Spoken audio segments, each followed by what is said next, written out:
We don't have four. Yep. Do we? Yes, you Four, do. 4 to 7, yeah, I guess, great. And Ms. Mellenbeck, we're ready. Matt started. Hello, everyone, and welcome to this meeting of the Board of Education of the Glenbrook High School District 225. Ms. Smith, could you please call the roll? Mr. Downing, Present. Mr. Glowacki, Present. Mrs. Hope, Here. Ms. Mullenbeck, Here. Mr. O'Hara, Mr. Schein, Dr. Steinberg, 4 members present. The next item on the agenda is approval of the agenda. Dr. Gravel, have there been any changes to the agenda since it was circulated? There have been no changes. In that case, could I please have a motion? I move. All in favor? Aye. Aye. Any opposed? Motion carries.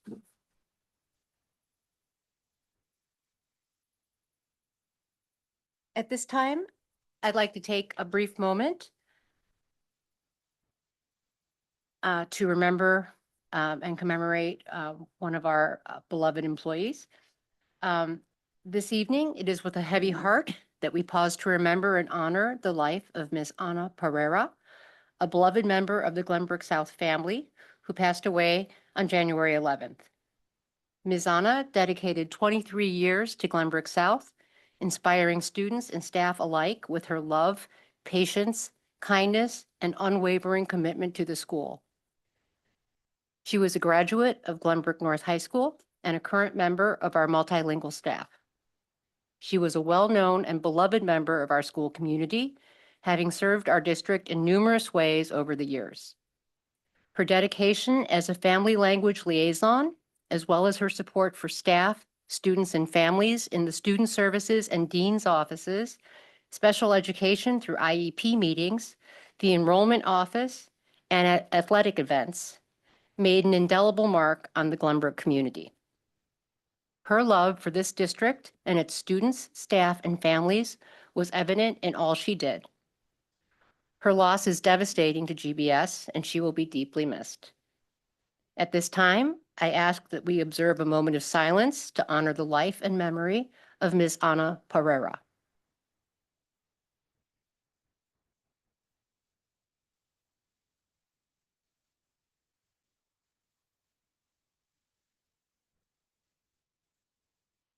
Thank you.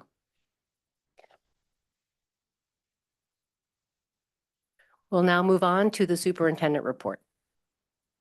Thank you so much, Ms. Mullenbeck, and welcome to all of our visitors joining here for today's meeting. We have a lot of celebrations, and we're going to get started by inviting up Mrs. Tomlinson, our athletic director at Glenbrook North, and her amazing coaching staff, who she'll introduce one by one for their accomplishments being recognized by their professional associations or the Illinois High School Association. Mrs. Tomlinson.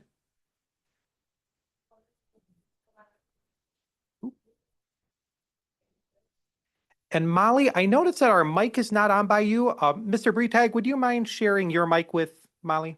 Thank you so much.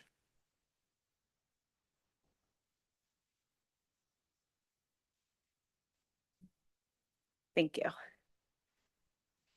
Good evening. We're going to start this evening by congratulating Peggy Holacek for being named the Illinois High School Tennis Coaches Association Girls 2A Regional Coach of the Year. It is my distinct honor to recognize Peggy Holacek. Being named the Girls 2A Regional Coach of the Year is a testament to Peggy's technical mastery of the sport and her unwavering commitment to her players. In a sport that requires immense mental toughness and individual discipline, Peggy has fostered a team environment where every athlete feels empowered to compete at their highest level. This award proves what we have known for a long time. Peggy isn't just coaching tennis, she is building champions of character. We are incredibly proud to have her leading our program. Congratulations, Peggy, on being named the Illinois High School Tennis Coaches Association Girls 2A Regional Coach of the Year.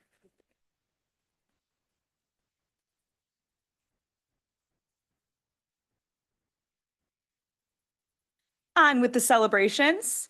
Next to celebrate is Julie Holmbeck. being named into Illinois High School Girls Gymnastics Coaches Association Hall of Fame inductee. This February at the State Girls Gymnastics Meet in Palatine, Julie Holmbeck will officially be inducted into the Hall of Fame. This isn't just an award for a single season.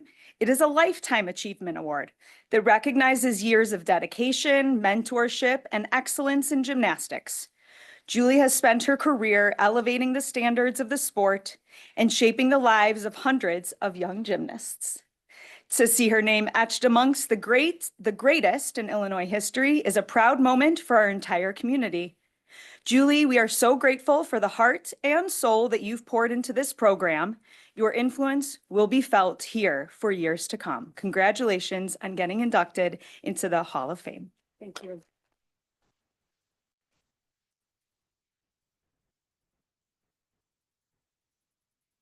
Surely last but not least, Tiffany Kim, being named as IHSA's 2024-2025 Girls Badminton Coach of the Year.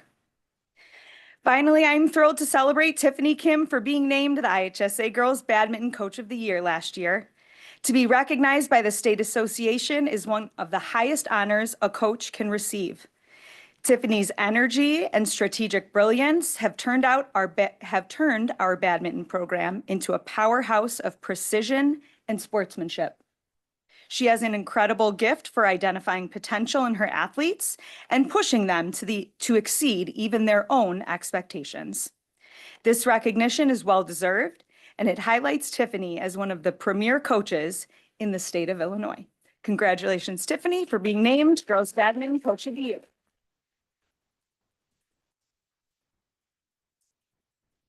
Thank you. Congratulations to everybody. Thank you. Thank you so much, Peggy, Julie, and Tiffany for coming. I know there's some special people. Do they want to come and say hi again? Not so much. With that said, we are so fortunate to have so many distinguished educators and coaches with us in our district. It's wonderful for their recognitions to be acknowledged throughout the state, and look forward to seeing many more recognitions in the future. As we move on to the next part of our agenda, it's an exciting time and also a sad time. We're seeing and celebrating the retirement of some of our long-term educational administrators.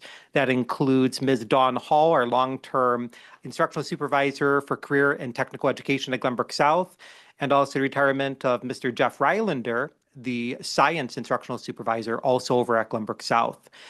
But similar to our coaches, we are fortunate to have some staff members that will be introduced in just a moment by Dr. Georges, who have been with the district for many years, who have leveraged their talents in the classroom, who have built amazing connections with our students, with their colleagues, and now will be stepping forward into new leadership roles. So with that said, Dr. Georges, would you like to introduce our new IS of CTE at Glenbrook South? I sure would. This is truly the highlight of the day today for Glenbrook South.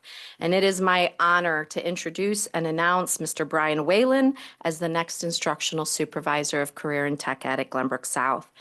Brian has dedicated the past 23 years. Did we do the math right? Yeah. 23 years to Glenbrook South, serving our community in such a wide range of roles. He's been an instructional assistant, a CTE business teacher, a basketball and football coach. He's a member of our school improvement team, and he is sponsoring the Investments Club. In addition, he has also served the broader professional community as serving as the director of NSERV Career Exploration Summer Courses. Simply put, Brian is part of the fabric of Glenbrook South. His career reflects the very heart of Focus Area 4 of our strategic plan, the intentional development of leaders from within. Brian holds a Bachelor of Science in Business Administration and Marketing from Ball State University, a Master's of Arts in Secondary Education from National Louis University, and a Master's degree in Educational Leadership from Concordia University in Chicago. Brian's passion for teaching is rooted in his experiences as a high school and collegiate athlete, where he learned the power of teamwork, accountability, and perseverance.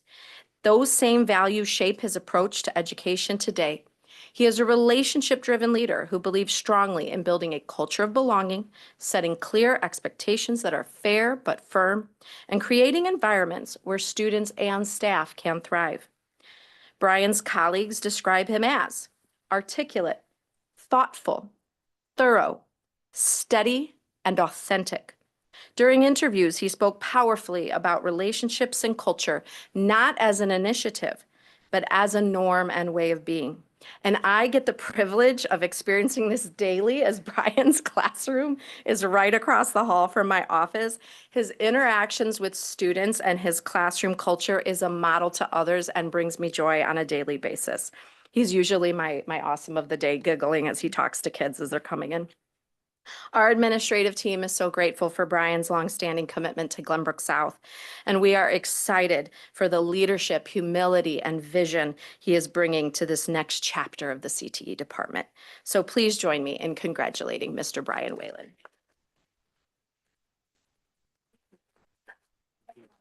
Thank you so much. And Brian, can we have you come on up and see all of us? And we'll just shake your hand real They quick to just celebrate wanted that. to shake your hand. Yeah. Okay. He's like, okay. Thank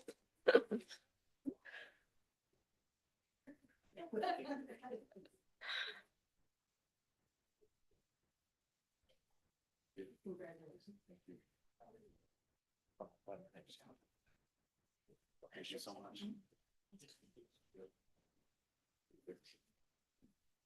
And then Brian, before you sit down, is there anyone here that you'd like to recognize that has joined you for this gathering? I don't even know where to begin, but my wife Emily is here with me. She has supported me. You know, it's like one of those award speeches where people get run off the stage because they thank so many people. I don't even know where to start and where to end. So I'm just incredibly grateful for this opportunity.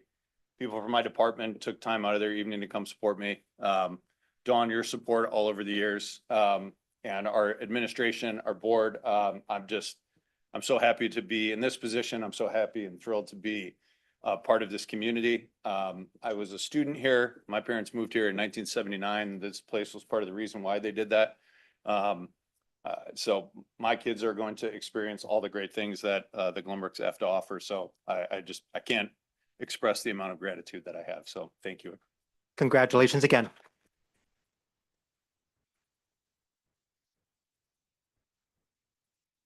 And Dr. Georges, next up, we'd like to recognize our new instructional supervisor of science. Yes, so it is my honor to announce Miss Jill Serling as the next instructional supervisor of science at Glenbrook South. During the last, we're checking again, 14 years? We're doing okay. Of her tenure at GBS, Jill has served numerous roles beyond teaching in the science department.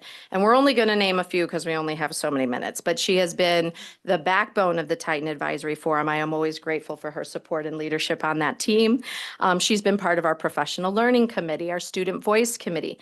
She's also served as a Science Olympiad sponsors of many other organizations. She's done Habitat for Humanity trips. She's sponsored Women in STEM, and she serves the district as part of our GEA leadership. Jill has left an indelible mark on GBS and is the epitome of focus area 4 of the strategic plan to internally develop our leaders of tomorrow. Beyond her school-based leadership, Jill has served as the president of ChemWest since 2016, connecting educators around the Chicagoland area by providing them with professional learning opportunities. She also serves on the board of a national chemistry nonprofit and was the planning chair for ChemEd, which was a week-long international conference for science educators. Jill has contributed to the culture of Glenbrook South by being a beacon of servant leadership. She is absolutely the go-to person, not just for the department, but also for the school. She's always striving to keep us organized. She works with the administrative team to improve systems, and she's always providing a positive smile and support to all. Jill began her pursuit of being an educator when she earned a Bachelor of Science degree in chemistry from Illinois State University. She then continued her pursuit of learning by earning a Master's in Arts in School Leadership from Roosevelt University and an ESL certification from the University of St. Francis. The leadership team at Glenbrook South is overjoyed to welcome such a committed, hardworking, and servant leader such as Jill. I am confident that the science department is in good hands, and I cannot wait to see what we can accomplish together for our students. Please welcome, or please congratulate Jill.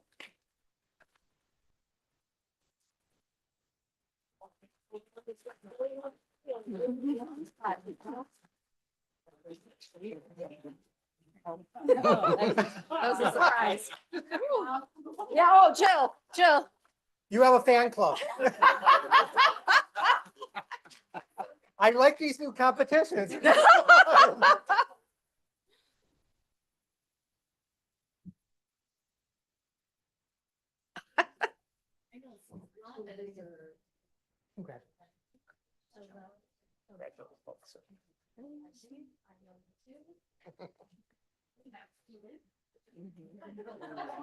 And Jill, it's going to be the same question for you too. Anyone? I mean, there are people with signs. Well, I have a cheering section back there, but I also have my family, my parents, my nephews, my siblings, one of the two there. And as much as I'd say like people from past and present science department, but also like you guys too, I'm just gonna say it was for me, not just. So, thank you, thank you, thank you. All right. Congratulations again, Jill.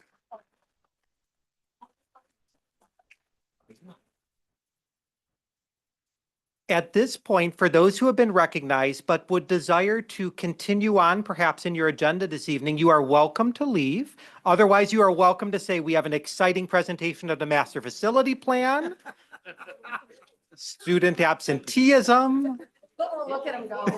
Just look at him. Wait, there's more. There's so much more.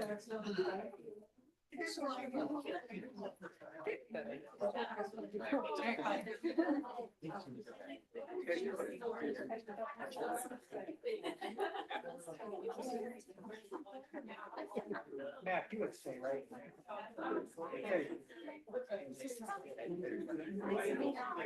Yeah, I got other stuff to do. There's someone else that came in, you know, we still got the four. That's right. First one out. That's it. I was really important to start the meeting.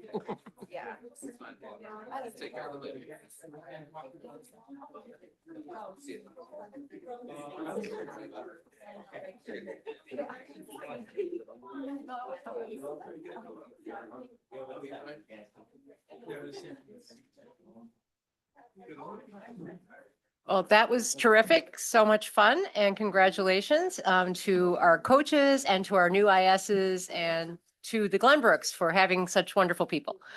We're going to move on now to our board reports, and we have a number of them this evening. We are going to kick it off with Ms. Hope, who will give us a report from the Communications Committee meeting, which occurred immediately previous to the board meeting. Yeah, we had a fantastic meeting. We reviewed the 2025 communication survey and the feedback that we got, and there were a significant number of respondents. It sounds like split from GBS and GBN. And what was most impressive to me was looking year over year, 2025 to 2024, and a huge kudos to Carol and to Christina. Huge improvements in every single category in terms of satisfaction by parents of the communication, all of the different types of communication they're getting. And then we got to look at the ways that parents are engaging with all of the communication that both schools and the district are putting out. And then we moved on to look at some of the data analytics from social media. And again, a really engaged community and great feedback from everyone. Thank you, Ms. Hope. We will also have a report, I believe, from Mr. Glowacki on the Glenbrook North Booster Club meeting. Yes, it was a very interesting meeting in terms of very excited about the master facilities and contributing to master facilities. Molly was there with me as well too. One thing that came of the meeting that they're also very interested in, and I think this may be with other parent groups and everything, is a list of the resources available that they can utilize to help support their functions. Whether it's websites, communication tools, things to support fundraisers, etc. So if there's a comprehensive list, they're all excited about that, which they were very excited. They've been moving various components onto the central ones to make it easy for parents to get all the news and everything, but felt like there may be some other things out there that they're just not aware of. And so that was one thing that came of it. And then, yes, and planning for their booster bash coming up and everything as well too, which that will actually, a big piece of it, they're very excited about how that can help the master facilities initiatives as well too, if there are things that come out of the discussions in various open houses we're hosting over the next few weeks to see what else can we be doing to maximize the resources for everyone here. So that was a fun meeting. Great. Glad to hear that we already have so many community members interested in the master facility plan, giving us feedback on how to bring that to fruition. We have one more board report tonight, and that is Dr. Gravel, who will be reporting on his participation in the Glenbrook Foundation meeting. The Glenbrook Foundation met last week virtually for about an hour and maybe 15 minutes. Really exciting. The Glenbrook Foundation traditionally has done a very large event. It's connected with the Glenbrook Musical, which this year is at Glenbrook North and is Rodgers and Hammerstein's Cinderella. And they do kind of a dinner before that connected with the Saturday performance. That is still on track. But this year, they are also looking in the fall to do a new event called Glenbrook Fest. And this would take place at one of the local forest preserves and would actually be a concert experience, if you will. They're still working through the exact bands that would be part of that, but they have already secured significant donations, and now they're working through all the logistics before they formally announce it. So it would take place again in the fall at a forest preserve. Great opportunity for alumni to come and visit, learn about the great things that are happening in the district, and certainly to serve as a fundraiser to support some activities going on in the district. For board members, though, just a little extra highlight. I will share out that date again for the Night of Glenbrook Theater event, which is coming up for Cinderella. We'd really like to have all board members, if they're available, attend. So again, I'll send you that date, put it on your calendar, and let me know if you might have a conflict. Otherwise, we look forward to seeing you and anyone else in your family who'd like to join us. Thank you, Dr. Gravel. That brings us to item 6 on our agenda, recognition of community visitors. And I understand that we do not have anyone who has signed up to speak tonight, but I understand because it's very, very cold out there.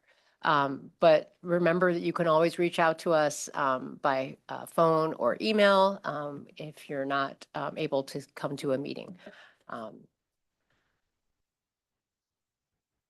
Item 7 on our agenda is the consent agenda. Dr. Gravel, have there been any changes to the consent agenda since it was circulated? The only change was earlier this afternoon, another one of our prospective and now recommended employees received all of their background checks completed. So I uploaded an updated personnel report that's listed in the briefing notes. Thank you. Did any board members have any questions about that? In that case, could I have a motion? So moved. Second. Ms. Smith? Mr. Downing, Yes. Mr. Glowacki, Yes. Mrs. Hope, Yeah. Mr. O'Hara, Yes. Dr. Steinberg, Yes. Ms. Mullenbeck. Yes. Motion carries. Moving on then to our action agenda. The first item on our agenda, 8.1, is student attendance and chronic absenteeism update. Dr. Gravel. At the beginning of this year, we identified several different goals that we wanted to focus on. And one of those goals was recognizing that the most important thing for our students is to be present in class and ready to learn. And to that end, there is a metric that is included in the Illinois State Report Card. Mr. Breitag had given an overview of that back in the fall. And it's referred to as chronic absenteeism, which ultimately is identifying when students exceed a certain number or percentage of absences and are ultimately marked as chronic absenteeism.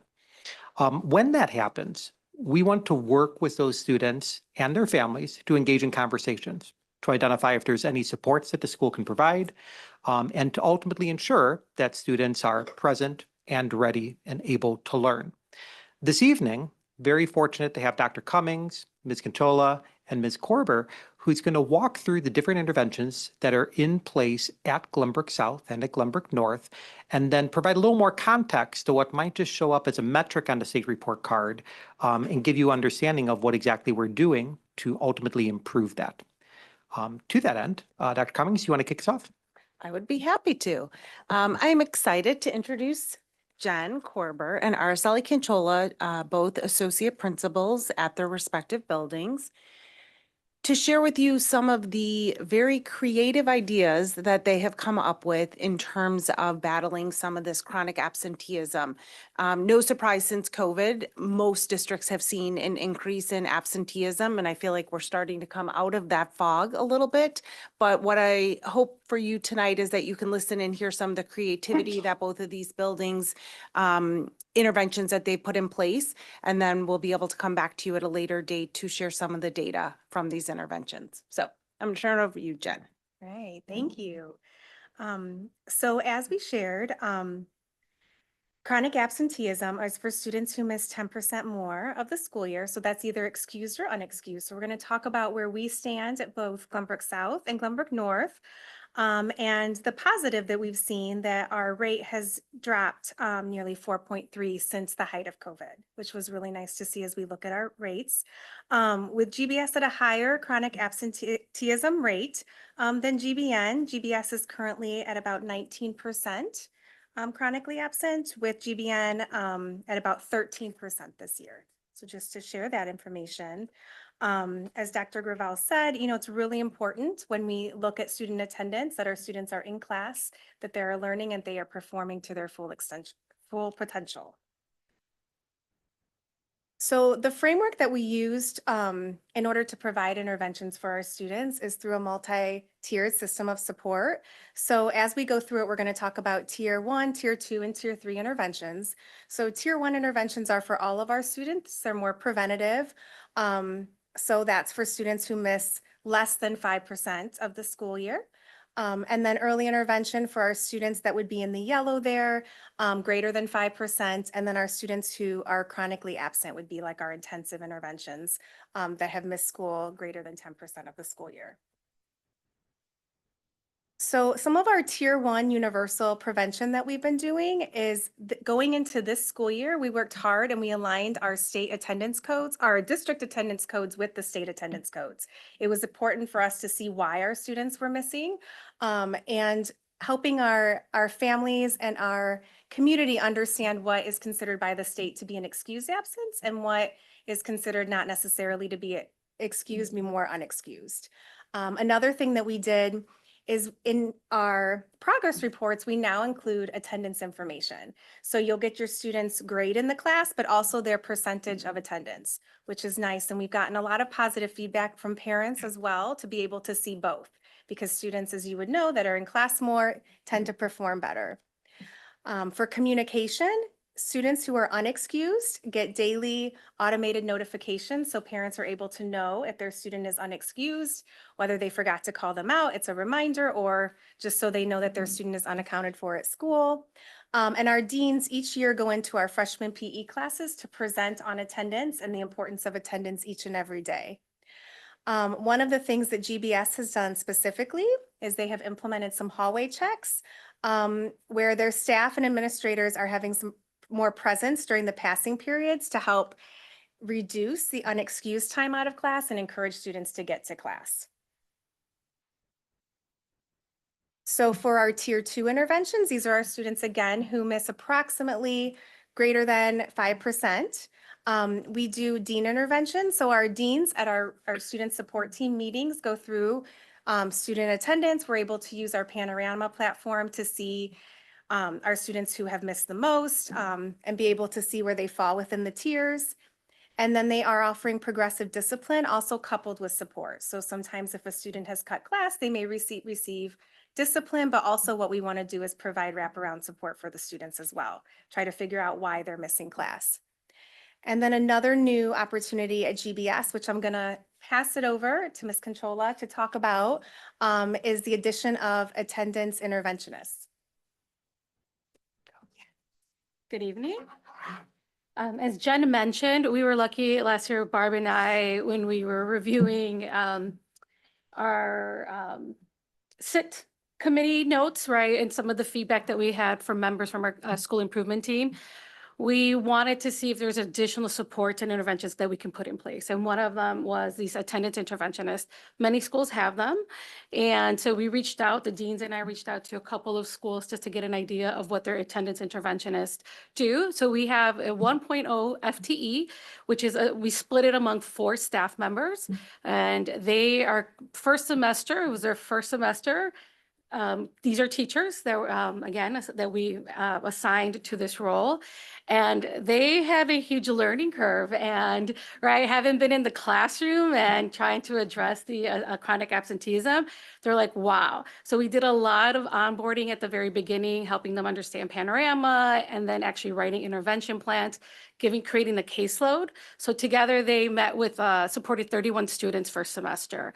And as we know, students with chronic absenteeism, it's often a symptom of some other issues maybe going on in their lives. So part of the biggest role that they have to do is create relationships with students, right? And a lot of our students that they're working with are students that are what I call in-school truants, meaning that they're in the hallways. So they're chasing them. They're trying to find where are they hiding in the building, and really just trying to build not only strong relationships with the students, but also their parents and their other teachers. So we were very lucky to implement that. And I feel like it's a positive so far. It's been positive. The next slide is going to talk about our tier 3. And this is, again, as Jen mentioned, for students who are having significant chronic absenteeism. This includes, again, both excused and unexcused students. So it's not just the students that are not being called out. It also includes our students who are being called out for different reasons, but have significant attendance concerns. We are partnering with North Cook, which is one of our and it's called North Cook Intermediate Service Center, which is our Office of Regional Education. And they partner with many schools in the area, as well as our feeder school districts, to provide student advocates. And so they are hired by North Cook, but they work at full time in our building. And this is our second year having student advocates. They each carry a caseload of 28 students. So that's in addition to the 31 students that our attendance interventionists are working with. And these are really students with intense needs. They partner with the families. They'll do home visits, as well as at GBN, our deans at GBN are doing some home visits with our student support team. At GBN, they also have attendance liaisons who I believe serve like case managers. They don't work at GBN in the building, but they're connecting with our SST teams and the families to try to understand what's going on, so we can get the students into the building. Another tier 3 support, we started this partnership with Oakton Alliance, with Oakton Community College, or Oakton College, excuse me. And they have an evening high school program that we had not tapped into. You have other school districts that have. And again, for whatever reasons, the traditional school wasn't working for some students. So I believe we currently have 3, maybe 4 students there right now, where they basically withdraw from our district and they go to this evening program at Main South. They're housed at Main South in the evening, 2 days in person, 2 days asynchronous. However, their credits get transferred back. So they do get a GBS or GBN diploma, but it's another partnership, again, for those students who just need, maybe they're working during the day, they have other circumstances that are preventing them from being in our traditional school. Internally, we were very lucky at GBS where we were able to develop our GBS Connected program. I call it a school within a school program. This is the second year that we're doing it, and that has been very successful as well. Again, many of those students were significant attendance throughout their high school careers, and we felt that connecting them with, instead of them traveling and connecting with 7 different teachers, they connect with one teacher. A lot of their programs, schooling is done online through our Edgenuity program. However, we also have some students who do a hybrid model. Let's say if a student really enjoys their art class, they keep their art class, but they may take their academic courses with Ms. Nestos, who is our GBS Connected teacher. And then we also have some students who just need credit recovery, so they'll go into her classroom just for one block, and then they go back into their mainstream classes. I mentioned the home visits as well already. And then our school improvement team focus, both buildings have created a school improvement focus around attendance for GBS. Our goal, we created a very high goal for ourselves to reduce it from 19% to 15% by the end of this school year, hopefully. And then we are piloting this semester, has not started, an open campus SRT pilot. We looked at our chronic absenteeism rate, and as we were analyzing the data, we recognized there's many students, correct me if I'm wrong, Barb, that the students that had excused absences, we wanted to see if there was a way to incentivize them to say, hey, instead of missing over 17 days of school in the year, like they did in the previous year, could we reduce that by giving them an incentive to have an open campus type of, I think we have 21 students who qualify. There's criteria that we created, so we'll definitely let you know how that goes. But that was just an incentive-based program that we wanted to try and offer. At GBN, they have been strong, working really strong on focusing on creating and building relationships with their students, between students and teachers and the overall community, to create a sense of belonging, which that, as we know, research shows is a big impact on attendance, as well as using an evidence-based intervention called root cause analysis to try to understand why a student may not be attending the classes. And I believe that is it. Oh, future direction. So one of the things that Jen and I are doing this year, we pulled a committee from each building. The goal is to create an attendance guide or a manual, if you will, for families. As Jen mentioned, when we were looking at our state codes previously, we weren't sure why students were being called out because it was just marked as excused. And we wanted to try to understand what were the types of reasons families were calling them out. Was it vacation? Was it medical? Was it, you name it? So we aligned it with the state code. So we do now have 1 semester worth of data to see what type of reasons our families are calling out. One of the things that this committee will be looking at is to really look at those excused absences. What should we be excusing as a district? What are our thoughts on that? We're also, a big one that our staff have shared, a little bit frustration, is this makeup work ability when a student is absent. We are finding that some students can basically miss a majority of a semester, but yet because their parents call them in, they are just submitting work. So they don't actually have to be in the building. And that's quite concerning for us, that you can not come to the building and still, do well academically. And obviously that doesn't mean students who have significant medical concerns. That's very different. We're just talking about other types of excused absences and still are able to make up the work. And we're also just going to look at what do we currently have, as some other school districts have, between you can have a student who's gone all day, excused, but yet is participating in their activities at the end of the day. Some schools have said, no, if you're sick or if you're absent, then you shouldn't be participating.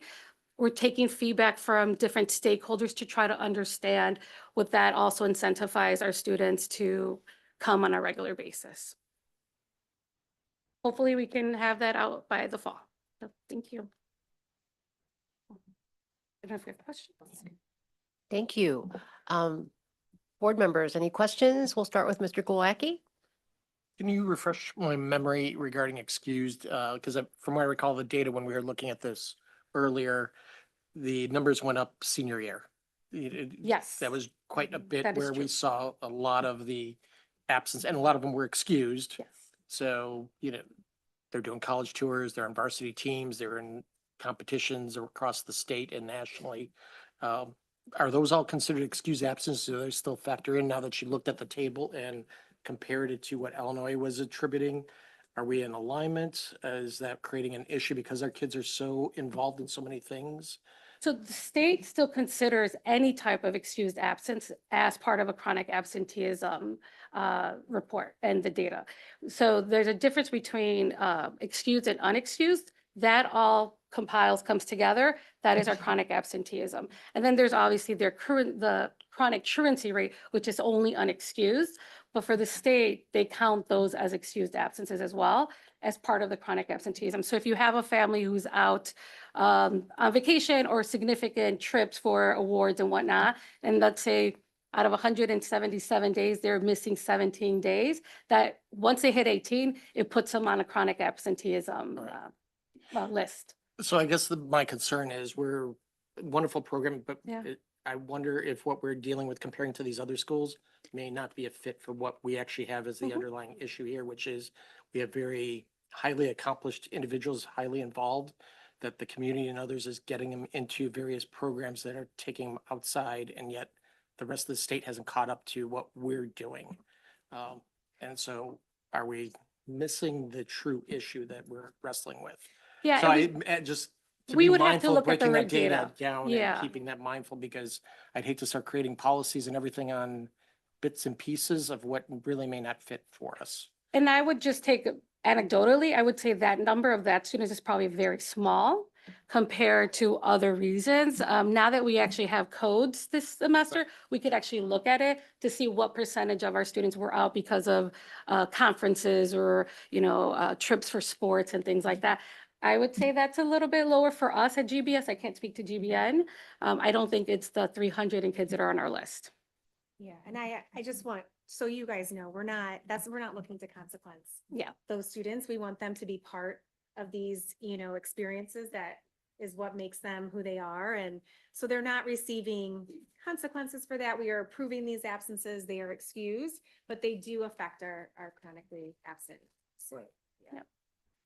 Thank you. Mr. Downing? Excuse me if I missed this. By the way, thanks for all your hard work. Do we know that, so it's 1 in 5 are absent from Glenbrook South, which I think is almost staggering, right, for that number. Do we know how much of the different, what's the breakdown between excused and unexcused? I don't have it in front of me, Did but I miss it? What is it? Ballpark's fine. Oh, I don't even know. Do you probably have the report? We have the state report, but I didn't bring it with me. As I think those are two separate. Yeah. So I have the data, the chronic truancy rate. So our chronic truancy rate at South in 2025 was 7.6%. However, again, the state combines for chronic absenteeism, they combine both the excused and unexcused, so. Sounds like. That's the difference, so that, You that's. So is it, Yeah. so you're saying 7%? 12%. And then 12? Say again? 12% are excused. Excused, Yeah, truancy's 12%, yeah. I always think of the Little Rascals episode when the guy's chasing the kids down the street for missing school, but we can't do that here. We try. Around the buildings, I guess you Yeah, can. yeah. Yeah, and I'd be interested to see, and I'm glad you're digging into that, because I wonder how much of this is a pretty affluent place. I wonder how much of that is, a week here, a week there, as opposed to I'm going to college visit, or I'm I've going to made the state wrestling tournament, whatever it is, right? So Yeah, very different, absolutely. very different. And I think that it's smart to come and think about having some sort of a policy. And it used to be you get in trouble for this stuff. Yes. Just a comment. Yeah. Thanks for your hard work. Yeah. Yeah, and I think it's true. I don't think what we're trying to do with our communication that we do in our weekly principal newsletters, I don't think as parents, you don't realize one day here, one day there actually adds up. So we're just trying to ask parents with our letters to monitor, because you think, oh, I'm going to add a day to, fall break or winter break. You don't necessarily think when you're looking at it total, you're like, oh, wait, ooh, that's ouch, right? You're not necessarily thinking it because you're only thinking only one day here. So absolutely, you have that buffer of those 17 days, but it's when it hits past those 17 days. Mine was fever or blood. It better be one of the two, Better otherwise be- I was going to school. So, to Mr. Downing's point, just to highlight what we see other school districts do. And part of why we haven't had this conversation here is because we need good data Correct. in order to inform the next steps. But it is becoming highly common for schools to say students get X amount of absences per Yes. semester. Mhm. And should you have additional absences, it requires evidence Yes. for that absence. So it goes away from submitting, I'm going to the doctor and we just accept it. It's I'm going to the doctor and here's the note from the ortho, or here's the note from the doctor that you did attend. Continuing on, so the natural question is, well, what happens then if you don't have evidence? And it means that your handbook language is of such that if you don't have an excused absence, you don't have the ability to make up work as if it was an excused absence. Candidly, we're probably another year away from really making that type of a recommendation because you need to have longitudinal data that you can point to. But that is what other schools are doing. So slightly different than what the movie showed. But in essence, it's putting accountability when absences are submitted. Mr. Glowacki? May I ask a follow-up question? You just, as you were talking about these truancies and all these labels and stuff and how that factor in, mental health days, how do those factor in? Because that was something that state, if I recall correctly, inserted into this, and now how is that being counted? Is that an, Excused. It's part of the excused absence. so it's part of excused, but it then calculates towards your chronic absenteeism? Yes. Okay. So you get up to 5. I believe the state allows 5, and then we have a built-in system where after, I want to say it's 3, our SST teams right away try to reach out to the families to say, hey, how can I help you? What's going, is there something we can support you with? Okay, so back to the data and how these are being used, very good reasons for possibly using these, but again, the policies and stuff may not be addressing the underlying issues we're wrestling with. Dr. Steinberg? So just one last follow-up to that, because I look at the, you talked about having kids in school and what a difference that makes. And I can think about that from an educational standpoint, but I think about that from a social standpoint, from a development standpoint, we saw what happened during COVID with kids that were home all the time and, doom scrolling or whatever they were doing, right? I mean, but that's not reality. Reality is being in here and being in the classroom and learning from each other and making the mistakes and getting grit because you did something that maybe you shouldn't have, or getting encouragement because you did something the right thing. Missing 17, 20, 25 days, that hurts. It's a whole month, more than a month. So. To provide your answer, I just ran the data for you. Of the excused versus unexcused, 66.4% of our absences are excused and 33.5 are unexcused. I'm not surprised. Dr. Steinberg? Thank you. I have 3 questions. I'm assuming, but I'm asking as a question in terms of, are we using our data? I'll give you examples. The first one is, are we crossing information of absences with the curriculum for a particular day, right? Do we get more people not being in class the week before finals or the weeks after some break or after a holiday or whatever? Because it's true, it adds up individually, but there are some indicators that escape the particular individual and are more related to a group. So that would be question number 1. Question number 2, going more fine tuning into that. Are people skipping more when they are having a hard class? Call it math for some people, call it art for some other people. I don't know, but are we finding outliers that say, hey, among our current absenteeisms, we have people that are taking classes with, is Jill still here? Is still here? Jill's still here, Yeah, yes. There I'm she using is. him. I know you're not taking it the wrong way. Maybe people who are going to chemistry, I say, well, I'm skipping class. And, hey, Love Jill. Jill, no one takes off when there's a test, right? That's, How could you miss that Very class? low. I mean, this could nobody. be, this could be a bad indicator, or it could be a good indicator. People are doing very well, and people who are like, I don't need to be in class because he's going slow, so everybody can do okay, and I'm an A student. So not always it's a negative indicator, but things that we can learn overall that may have an impact on absenteeism.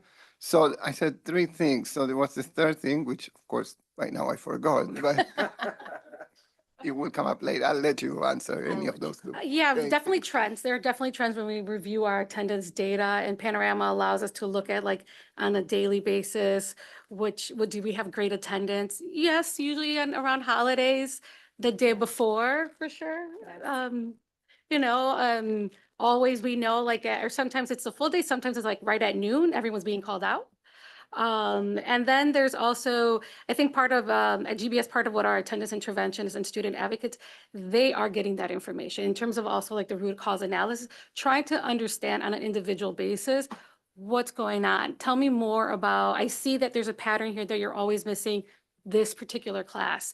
And part of it, I think why GBN is also focusing on the relationship building is that we know if students have a strong relationship with the staff or that teacher, they're more likely to go to that class, right? They feel comfortable, they'll be there. So that is why the focus on building relationships is also important.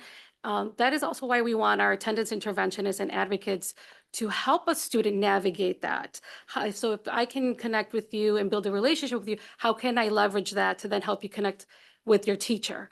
And so there are meetings sometimes with the teacher and our advocates to try to connect that and reintegrate the student back into the classroom. One of the things we see at GBN, and we're trying to be able to pinpoint it, we get it anecdotally from our teachers, are students calling out, getting excused on test days. And so we're trying to figure out, because they may miss the whole day, and we're trying to see, did they have a test that day? But that's something that our teachers are sharing. You know, so we're trying to see, is it the anxiety going into the test? Is it they want additional days to study for the test? Are they getting information about the test from their peers? So there's, you know, there's things that we want to look at as far as with the test days. Yes. So that is something we're trying to pinpoint how often that's happening. Yeah. Thank you. Came back to me. I'll come back to Dr. Steinberg. When So you, two more, He but has one got is two- oh, he's connected. got two more. Sorry. Okay, good. No, but one was part B of a question. Back to patterns. It's not always the negative, as I said earlier, it's the positive as well. So I talk about curriculum, but let's talk about extracurricular activities. Do we notice that, I'm making this up, people on the football team have less degree of absenteeism than people that don't do any activity or any sport, people that go to theater or music or choir? Can we find out things that we can say engage our students more to come to the curricular part? Because they are attached to. Anecdotally, I can tell you that we don't lose a lot of kids during the season in football. They are there anecdotally. I'm just giving you that anecdotally. Yeah. I would agree. I think being in sports creates that sense of belonging. Yeah. We may have one or two that for other reasons. And I've literally called one of the football coaches this fall. I'm like, hey, can you help me? What's this is going on with this kiddo? Right. So we do make those phone calls to try to connect because sometimes we leverage that relationship also. And that could help with our freshman class, because if we know things that are going to help somebody, again, I use sports and arts, but maybe something else. It could be a good, advising part of an incoming student to say, you're going to do, we believe you're going to do better if you join group A or group B. That's a belonging. Yeah. My last one is more but on the quantitative side. I know that 5 and 5 is the same, but it's different if I miss a week because I was sick than if I skip 5 days throughout 4 months. So I wonder if we do that analysis as well on the people that go above the regular number. We have a large population, so we may have students that have chronic diseases or have somebody in the family that has a disease and many things. So are we working on that layer as well? And I think that's something that we're looking at in our student support team. So we're able to pull a list of our students and their absenteeism.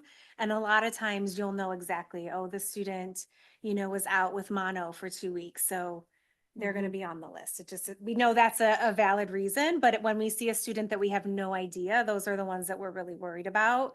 Because we know students get sick and sometimes they're out, especially if you're absent in the beginning of the year, you're going to flag earlier because there's less days. So that's why we're going through each student to see. But there are students that we don't have any medical notes. We haven't heard from the family. Those are the ones we really want to target to see what's going on. Thank you. Ms. Hope? Yeah, I was also going to mention that the sense of belonging, and I know we're hearing later on from the group that's looking at the student SEL benchmark survey, and it struck me last time we heard those results that the sense of belonging, while it's improved, is still, I think, lower than we'd like it to be and lower than it could be. Do the two committees work together and, measure any data together if one is going to be a KPI for the other, or how are we tying the different things together, I guess is my question. We're what? Panorama, we see on both sides. Oh, Yeah, no. Yes, I think for a GBS, I think our sense of belonging data is really high. We do have, our students report that they feel a sense of belonging to the building. I think when you drill down on the 300 students that fall on the chronic absenteeism, some of them may report that they do not, right? It really just varies, or they feel like they belong in certain spaces in the building, but not others. Again, it's not just, I always tell people, like, there's no magic wand when you look at attendance. You have to try a lot of different things, because with what works with one student, it's not going to work with the other student, right? I could call one family up and talk to the parent, and that student will be back. And we'll be like, okay, I didn't realize, thank you. With another student, it might be just trying to build a relationship with the family also to get them to see why it's important. Some students who do have a lot of absences that are excused, they're able to still function academically. They don't necessarily, they're not failing. We're really concerned about our students who are not showing up and also are now having significant attendance or social emotional, right? Maybe they have significant school refusal issues. And we see them not doing well also academically. So I would say those are our target as well. Yeah. And same for GBN. One of our big focus when we looked at our SEL survey results are student-teacher relationships, which goes with that sense of belonging and being able to really hone in on that. So we're doing some different things for teachers to identify students that they have a strong relationship. We're going to be asking our students to identify staff.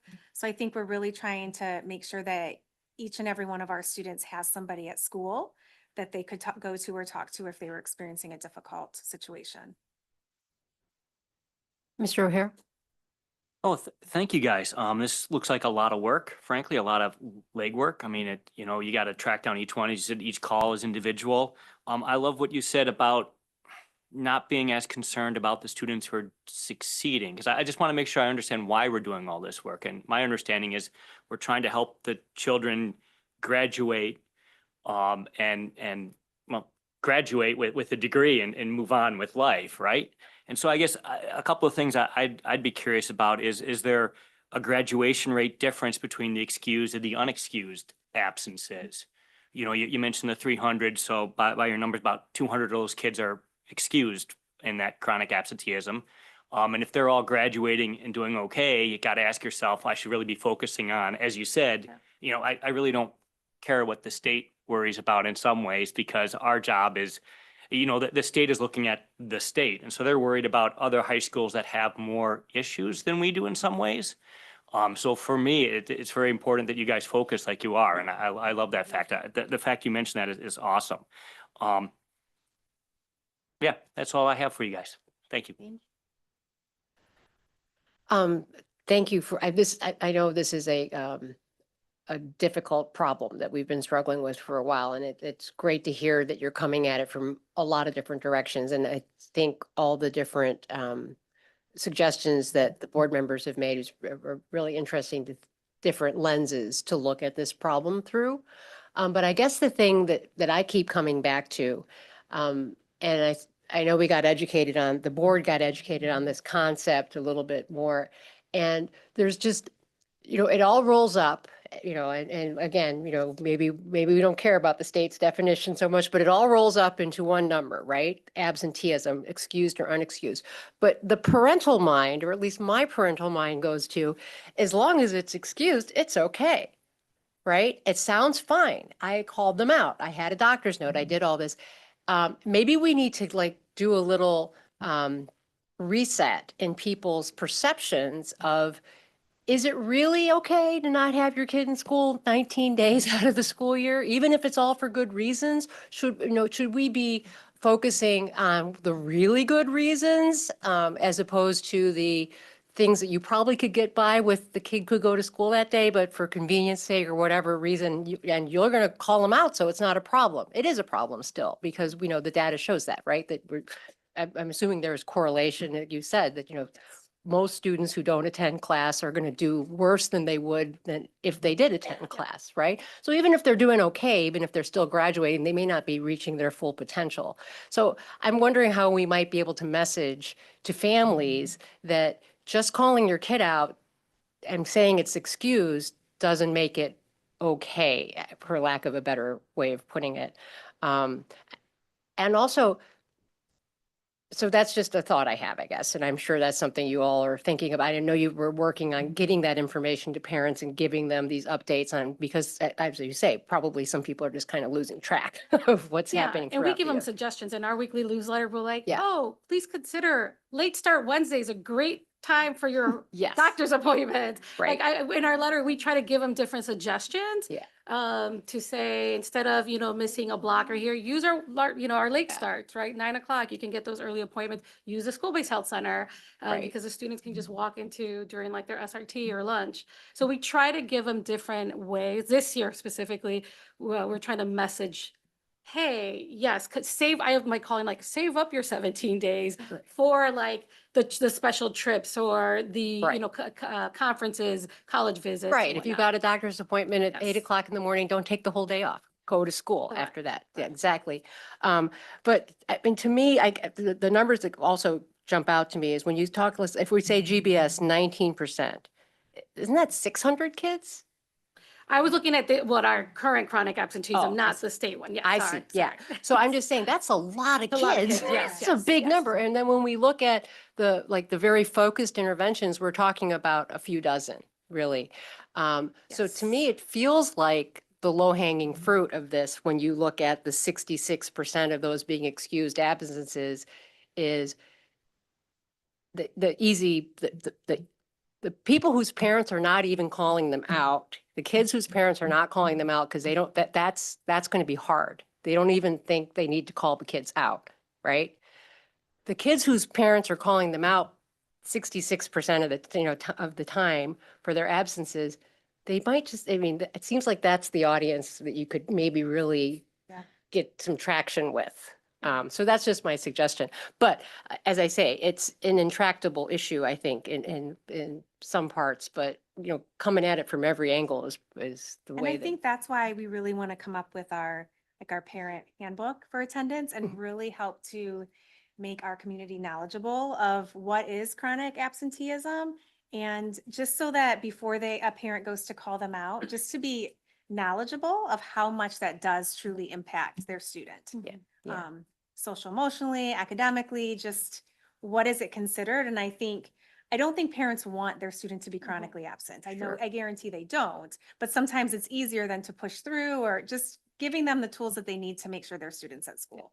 And then the last thing I would say is, I think is get all this number crunching will be really interesting and helpful in us and for us to home in on how to deal with this issue.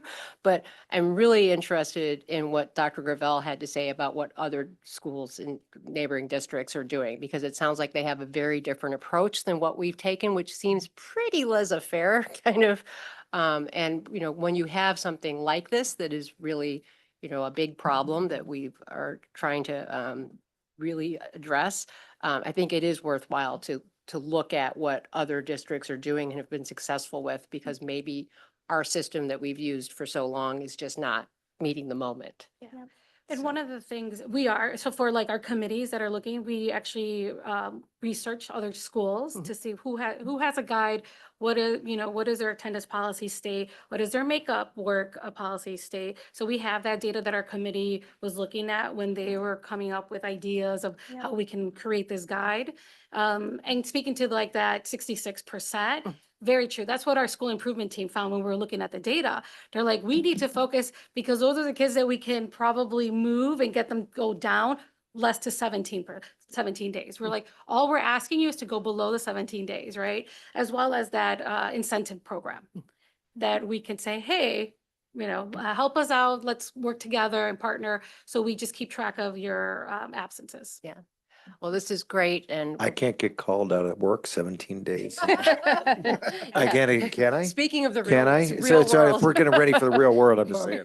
If I can add to that point, it's like we're looking at new generations that when they are older and they join the workforce.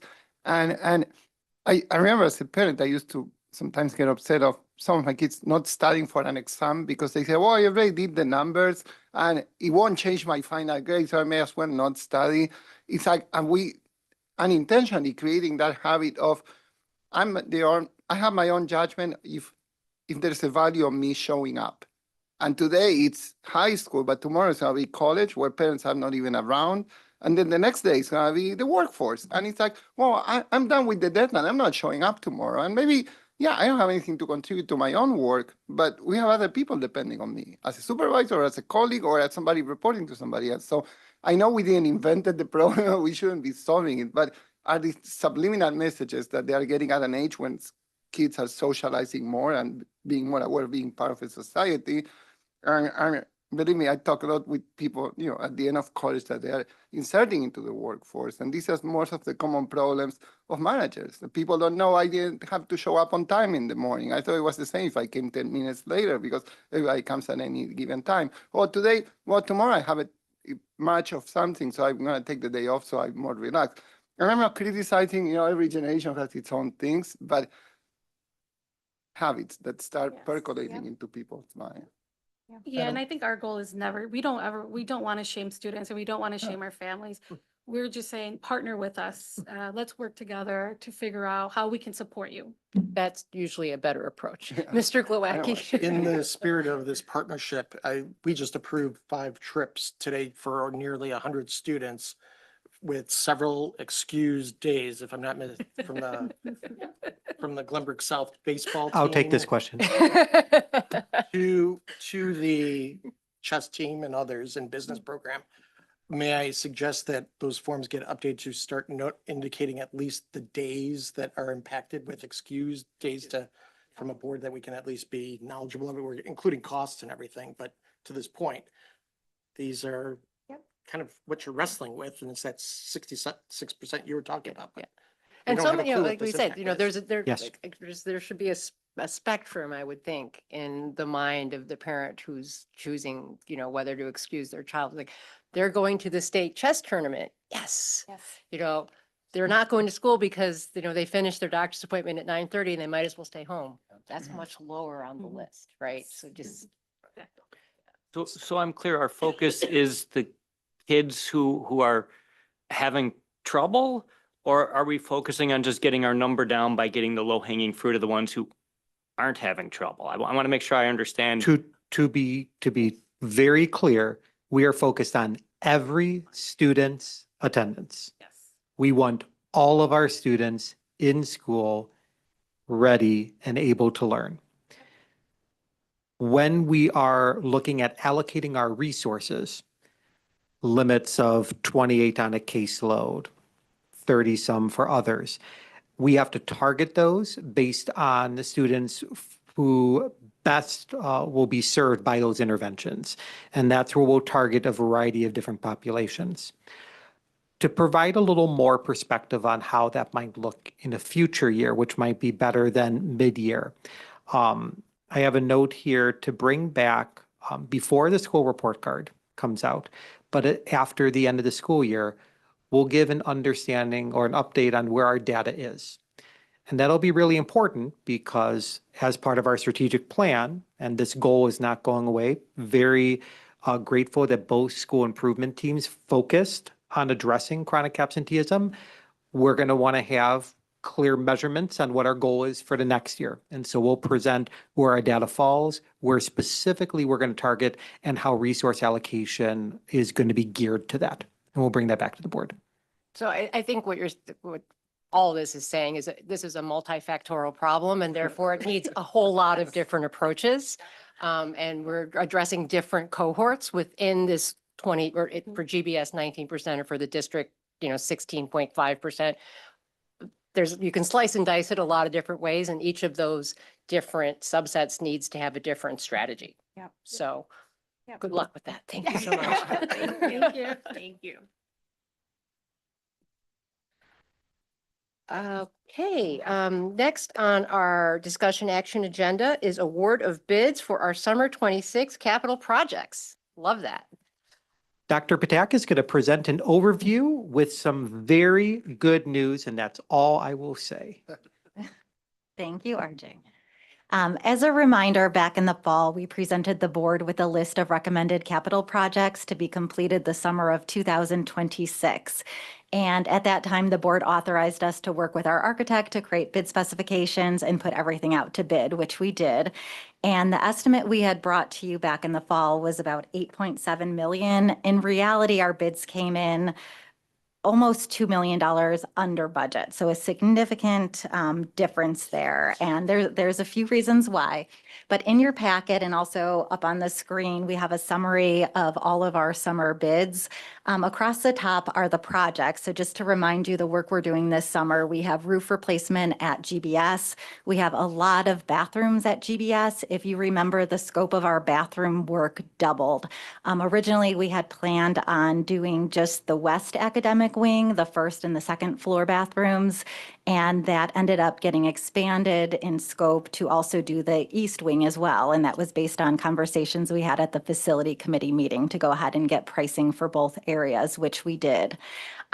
We also have at Glenbrook North, the relocation of the nurse's office, the creation of a satellite health center, and then some various mechanical projects. So as you can see, we're $1,894,000 under budget or under our estimate. And really all of that is in the bathroom area. You'll see our student bathrooms came in 2 million under our estimate. And so the reasons for that, a few things. Number one, we did have a very competitive bidding process for all of our different trades. We had 5 to 6 different vendors bidding. And so the difference between the median bids and our low bids was about 900,000. The biggest reason I think for our difference as we've analyzed this is just how efficiently the bathrooms at Glenbrook South are laid out in the academic wings. We base our estimates on past projects, and at Glenbrook South in the academic wings, each wing has kind of a cluster of bathrooms versus our other bathrooms that tend to be more isolated and spread out throughout the building. So again, our west wing has a whole cluster of bathrooms, as does the east wing. And so the bathrooms on the first floor and the second floor, they're all back to back. So they share all of their plumbing. They're vertically stacked. So the first floor is right below the second floor. And so just that efficiency, I think, is really what drove us to this. And then also just pure economies of scale. Our largest bathroom project to the state has addressed about 16 toilets. This summer, we're doing 92 toilets. And so even though we built in economies of scale, it just wasn't to that extent. So I think overall our estimating was just too conservative because we haven't done a project of this magnitude. So we feel good about all of the bids. We've had Nicholas, our construction manager, they called all the low bidders and everything's in the scope. So I'm happy to answer any questions. Otherwise, at the February 9th meeting, we would be putting this on consent for board approval to approve the bids for the summer of 2026. Thank you, Dr. Patak. Board members, Mr. O'Hara? Ms. Hope? Dr. Steinberg? Just have a comment that it's the opposite of a comment that probably I made last year or the year before when I said at the time we were looking at tariffs and different things that could have impacted prices. Maybe now we are on the opposite side of the spectrum for whatever reason. I don't advocate for more spending, but since we are into economy of scale, if there's room to, since we have the budget for it, without More toilets? You know I love bathroom renovations. something that will. I don't help think us. Glenbrook North would decline new toilets. We are evaluating some other smaller projects. Larger plumbing projects would be challenging at this point to get bid. Thank you. Mr. Downing? Awesome. Thanks. Mr. Glowacki? Nice work to everybody that was involved on this. Thank you. Yeah, I think this sounds great. Okay. $2 million is $2 million. Yeah, yeah. Okay, so we will bring that back on consent. Yeah. Thank Okay. you. Oops.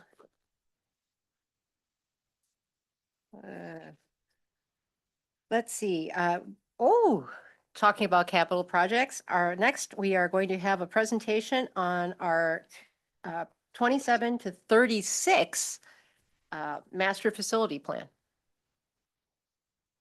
All right, everyone, the time has now come where I will invite Mrs. Bonner and Dr. Patak back to the podium.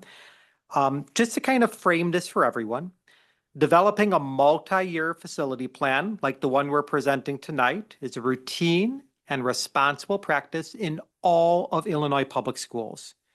About every 10 years, districts step back, assess their facilities, campuses, and develop a roadmap for maintenance, improvements, and investments to meet the needs of our students and our community, both today and into the future.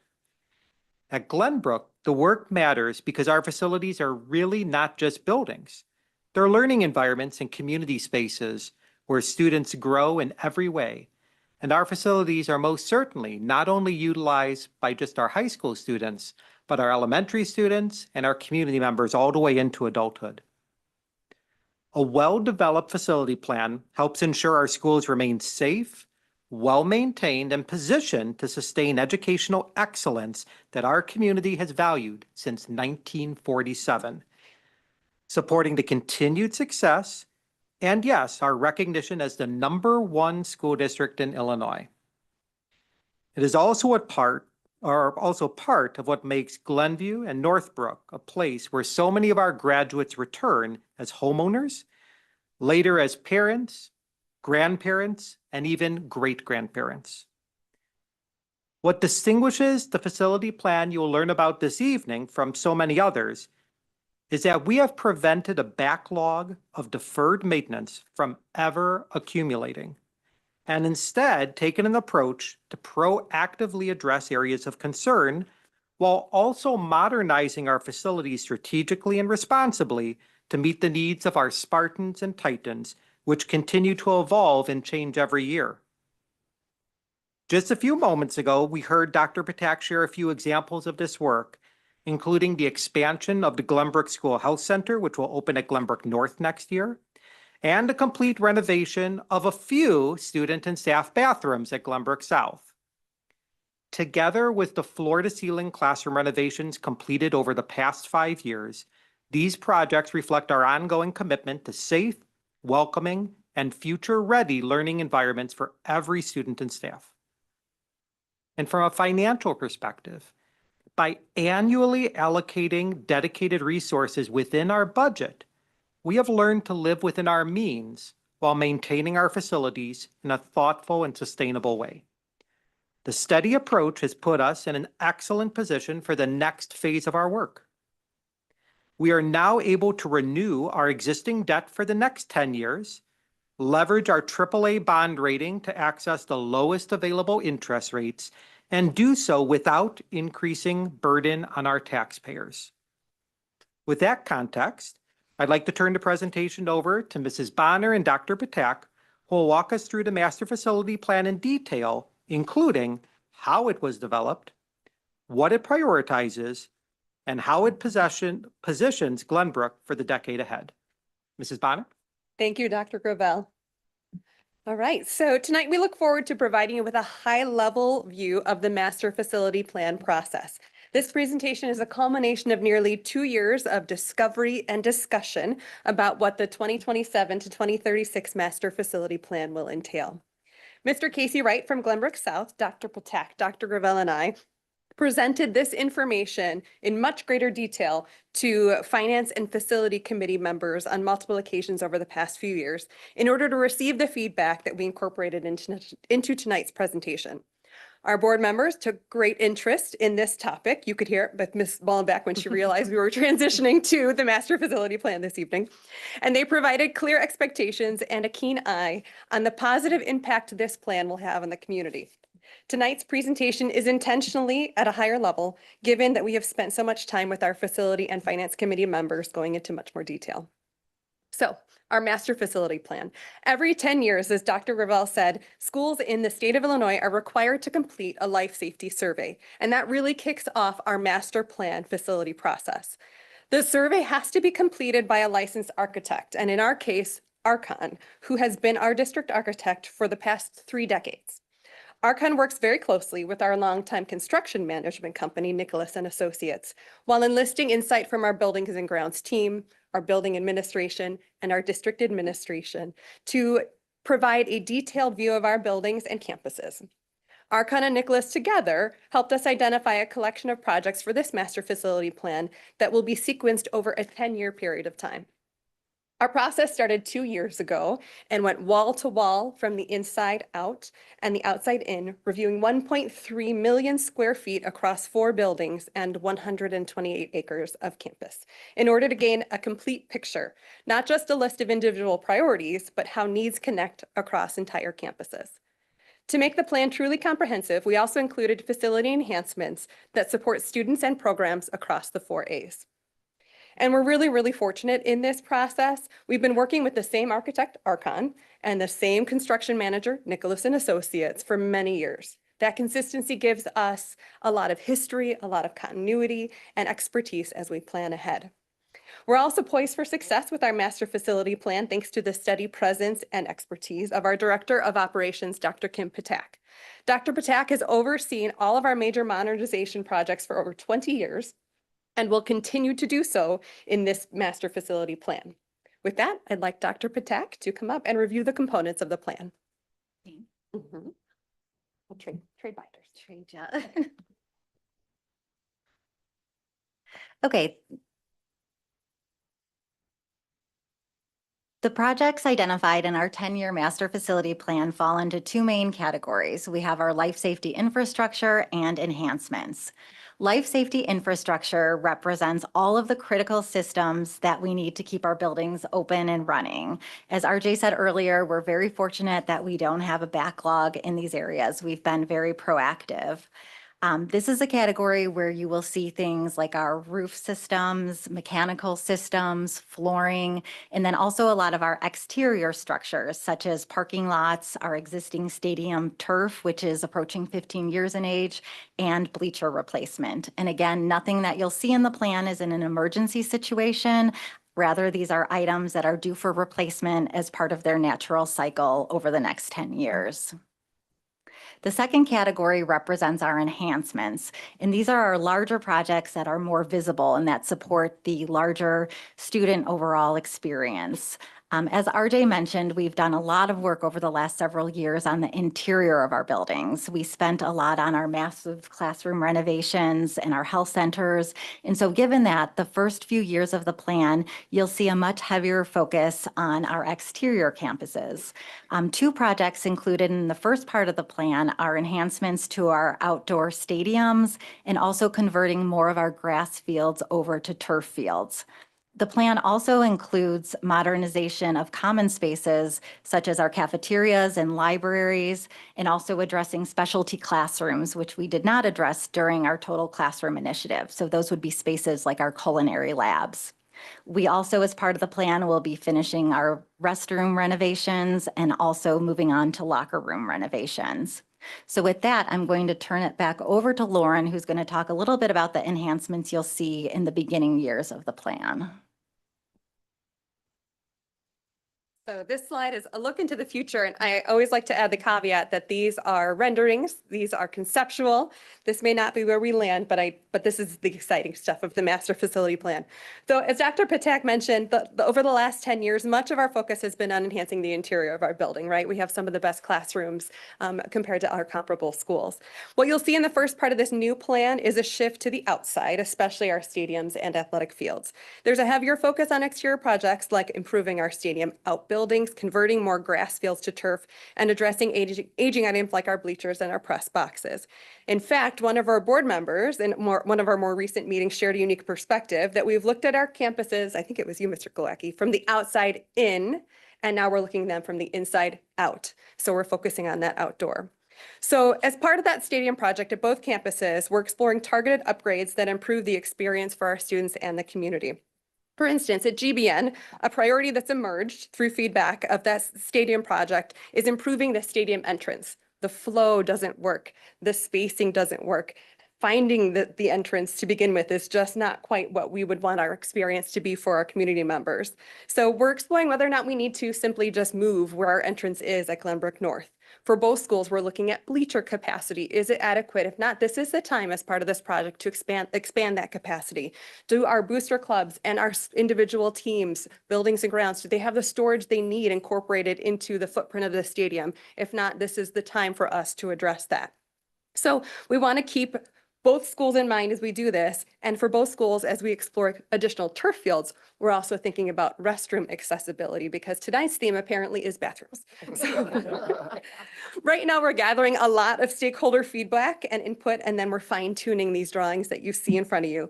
We look forward to showing conceptual drawings to our coaches, booster clubs, students, and teachers over the next few weeks. Actually, at this point, not even months anymore. We're down to just a few weeks before those meetings happen, so that we can ensure that we're aligned to student needs and building with the long term in mind. And I had an anecdote I wanted to share with you tonight, and it was further kind of driven home by how Mr. Whalen addressed you after he accepted his position of the IS for South. But I remember standing on the stage of the CPA at North with Joel Monahan, who just retired last year, and he was with us for 4 decades as a staff member. And he turned and said to me, "I was here as a student when they built this," which is amazing. But I can hear from our community members, somebody like Mr. Whalen from South, saying after we're done with these stadium projects, "I was here as a student when they built this, when they made this beautiful entrance, when they changed things so now it works better for all of the students." I remember that as our kids come back with their own kids possibly in generations to come. So the work you see here is planned for the summer of 2027, and we'll bring back the specific scope, the concepts, and the cost estimates back to you all in May, along with the rest of the recommended 2027 projects. I'll shift back to Kim. So in your packet, and I know some of you even have binders like Lauren and I have, you have a complete list of all of the projects that are included in the 10-year plan. And we are not going to go through all of those projects tonight. Each project in the plan is assigned a target year for when we anticipate it'll be completed, along with a high-level estimate. So it's important to note that the plan is really intended to be a roadmap. So projects may shift from one year to the next. Costs are going to be refined as we get closer to the actual design of every project. It's also important to note that the projects in the plan will follow the same annual approval process that the board has become accustomed to. So during that annual project approval process, that's when you'll be seeing a lot of detail on every project. So for example, the year 2027 is the first year of the plan. So in May, just a few months from now, we'll be bringing the recommended list of the summer 2027 projects forward. And at that time, those projects will have the detailed scope, we'll have pretty drawings, we'll have renderings, we'll have photographs, and also revised cost estimates that will be much closer, hopefully, to what the actual will be. And we'll be reviewing those lists at the facility committee meeting and then also at the board meeting. And it would be at that point in May that we would be asking the board for approval to move forward to work with Archon to start creating the bid specifications. And so then 6 months later in December, we'd be bringing actual costs for the 2027 projects to the board. And so by bringing those in December, a little bit earlier than we normally do, we would be able to start some of the work that doesn't impact the regular school day operations as early as February. So if we have things we can start working on, we would. Otherwise, if it will impact the school day, then obviously that's something that would be pushed to the summer months. So with that, I'm going to turn it back to Lauren, and she's going to talk a little bit about the funding of the plan. So the way in which we can fully fund the facility, the master facility plan without adversely affecting the average taxpayer is twofold. So first of all, you heard Dr. Patak talk about our summer of 2026 capital projects. For those of you that have been on the board for a while, that's a typical cycle. So into our annual operating budget, we will continue to use that allocation of about $5.5 million to fund the projects that are reflected in each year of the master facility plan, just as we do now. Second, to complete the full scope of the plan, we will renew our existing debt in the form of life safety bonds, similar to what we did 10 years ago. These bonds will fund about $95 million of the total plan. The plan is designed to move critical work forward and enhancements forward without increasing taxes. Our current debt retires in December of 2027, which allows us to reissue bonds within that existing debt service tax rate. And with the district's AAA bond rating, which is held for more than 20 years, we're able to borrow at the lowest possible rate. So the bottom line is the plan fully supports the needed facility improvements without increasing the tax burden for the community. Yes, stay close. Thank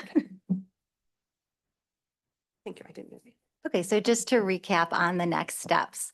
At our next board meeting, February 9th, the board will be asked to approve the 2027 through 2036 master facility plan as presented as a long-range roadmap to guide our facility investment and project sequencing.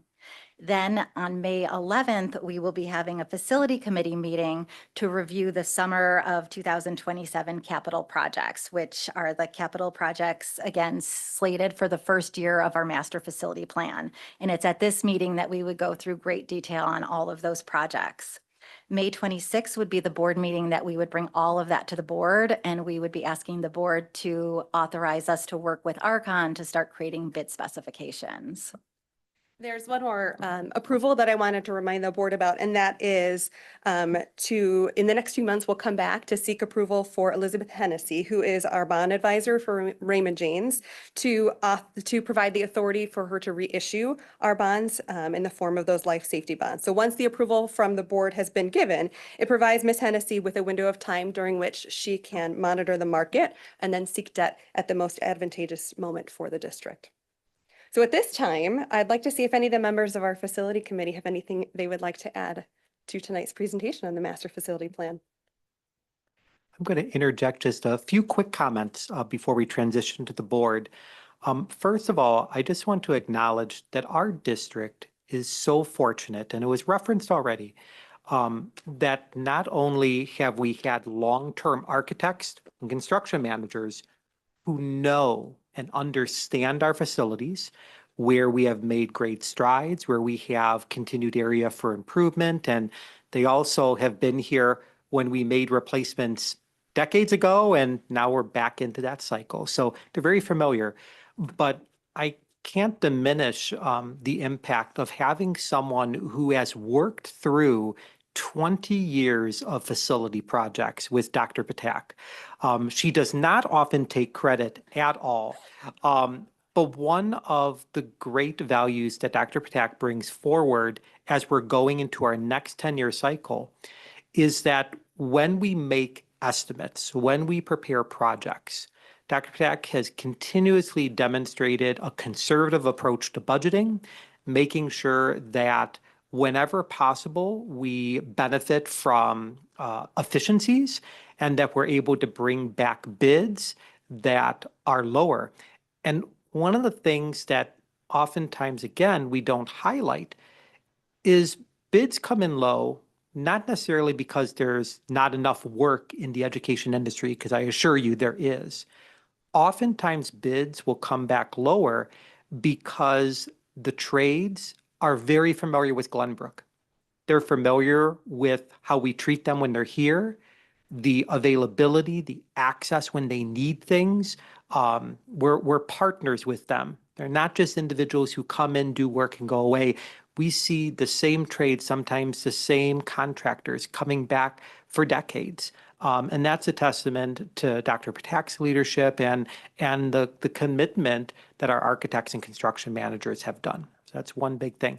And the second thing, I just want to highlight that Mrs. Bonner was just recently promoted into her role as assistant superintendent, and within 2 months is now presenting a 10-year roadmap. So before we go forward, can we give a round of applause to Mrs. Bonner and Dr. Patak? And with that, I just want to say I stuck on script and I was condensed in my comments. So I'm going to turn it to other people. Would any member of the facility committee like to, Mr. Glowacki, please? Well, actually, facilities and finance, I want to He's appreciate. a twofer.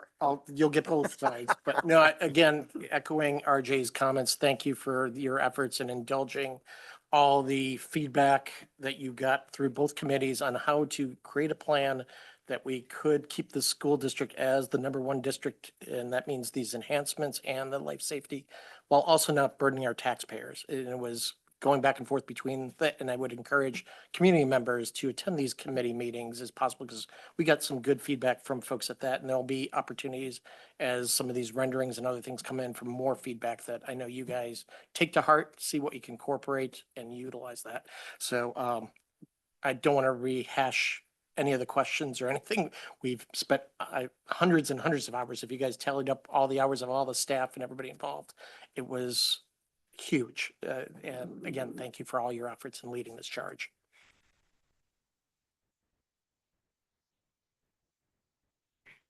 Mr. O'Hara?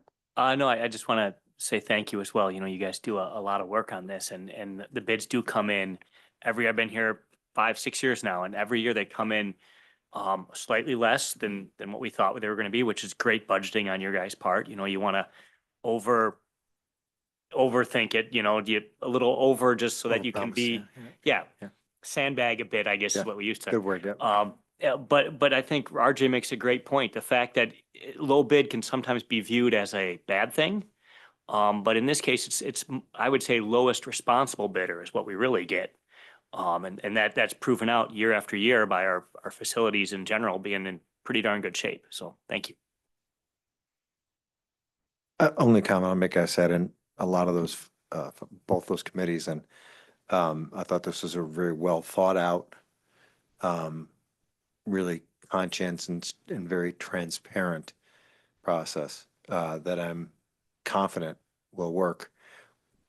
And it's almost like there's no change, you know, with our finances. I mean, that's really, really impressive. Thank you. Ms. Hope? Also, just to thank you, I'm not on these committees, these two particular committees, but I've heard about this, but to see all of this and hear about it from you guys is so exciting. So thank you. Dr. Steinberg? Yeah, same as everybody. This is great. I just want to make two comments. One is that, you know, looking at different school districts, like people were saying before, some people may look at us and say, well, it's easy to do this because we have the money. And definitely it's not the case. Meaning planning this, I wonder if we do this, but if we look at how much money we save by doing this proactively and plan on, so we have probably less emergencies. You know, sometimes emergencies happen, but we have less. What you were saying earlier in terms of contractors coming, you know, as homeowners, you know, sometimes the contractor comes to do one thing, and the minute they start opening a wall or something, find 6 or 7 other things that are behind. So probably as a district, we should be advertising in terms of the byproduct of planning and working and putting these things, not just simply how much money we are spending, but as conscious taxpayers supporting this, how much money we are saving in the long run to the taxpayer. And it's great, I think Mr. Glowacki said, being a good district and having the facilities to support that programming, but that, you know, all the work that you put and everybody else put on this, you know, takes a lot to have this going, not just simply doing the bid, so that should be recognized. My other point probably will go to finance in 2 weeks, but it's great that we can refinance our current bonds, so we don't have to get into more debt or anything else. My memory lacks, and I don't want to put you on the spot today, but for many years we were saying we're going to be debt free by 2027, and now we are going back. It has to be said for the people that this doesn't mean more money because it's the money that we've been putting on the budget every year. But I don't want to catch anybody, maybe not here today, but somebody who will read this down the road and say, oh, I remember that 3 years ago we said 2027 is the mark. Sure. I think there's 2 elements that are good to highlight. The first is when the district first went out to referendum, and I always forget, 2008? 2006. 2006, forgive me. The district had Now you've done it. the district made a commitment not to seek any additional debt service for 10 years. And now here we are in 2026, 20 years later, and we are still not seeking any additional referendum. But in 2027, instead of letting the debt retire, we'll reissue at the same level, maintaining status quo funding within the distribution plan.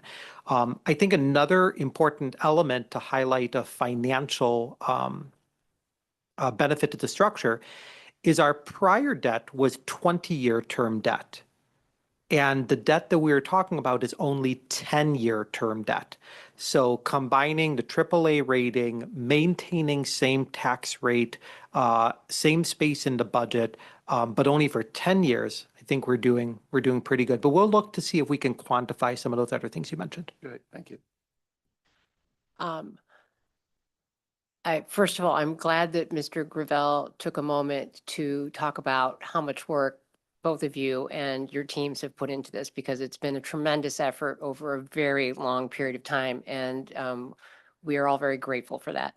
And for your expertise and for all the passion that you bring to this. But, this is also really fun and exciting to be looking at all of the wonderful things that we have teed up for this next 10-year program. There's two things I want to highlight. The fact that both the Finance and Facilities Committee have looked at these plans in extraordinary detail. This is the little binder. There's a bigger binder that everyone reviewed. This is something that's been in the works. It's come back to the committees multiple times. So there's been a lot of paper associated with this. And if you're interested, it's available for you to review, because everything that we do here, we try to be as transparent as possible. So there will be links on the website for any of you who are super interested in looking in the line item detail on this. That's great. But also equally important is something that was mentioned during the presentations, and I want to just call out again. And I think Mr. Glowacki mentioned it when he was talking about his participation in the recent Glenbrook North Booster Club meeting. This is a roadmap. It requires a lot of input, and that we're going to be going out to the community seeking that input. I know that there are families and community members who are going to be really excited about different pieces of this project. So bring that excitement, enthusiasm to us and let us know what you want to see from this, because there's room, there's plenty of time to do the adjustments on the fine tuning and the details on this, because as you say, this is a high level roadmap for 10 years worth of work. We obviously don't know what every little bit of that is going to look like. So there's the opportunity and really, honestly, the obligation for the community to come and tell us, because we're going to build these things and we want them to be the things that people really need and want. And the only way that we can know that is if you tell us. So please come to those. I think in the last newsletter, there were listed some opportunities that will be coming up for that. So please, we want you to come and let us know what you want to see out of the master facility plan. But overall, this has been, a tremendous effort, and we really appreciate it. And we're very excited. I think that's it. Thank you. Okay, thank you so much. Thank you to everyone.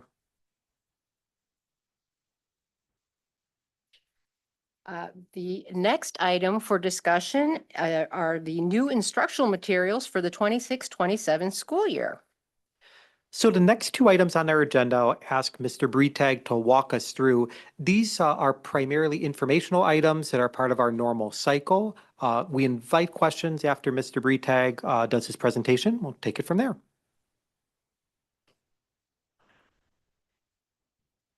Well, good evening. This is, I'm not going to save you $2 million, but I promise I'm not going to spend that money on instructional materials. First of all, my two colleagues here are also available for any questions regarding our instructional materials. Dr. Kim and Dr. Vasilopoulos, they are part of all the work that we do when it comes to the annual teaching and learning processes. This is the culmination of those for this year. In the fall, we did our curriculum improvement that all of our ISs were here for, our instructional supervisors. In the early winter, we brought forward new courses, and now we put a bow on that with what are the new instructional materials that are coming forward, a lot of which have to do with the courses that you approved in early winter or the curriculum improvement work that you heard about in the fall. So just as a reminder, our process is pretty straightforward. Our course teams and our ISs in their curriculum work determine that there is a need for something to be refined or to some degree even reworked.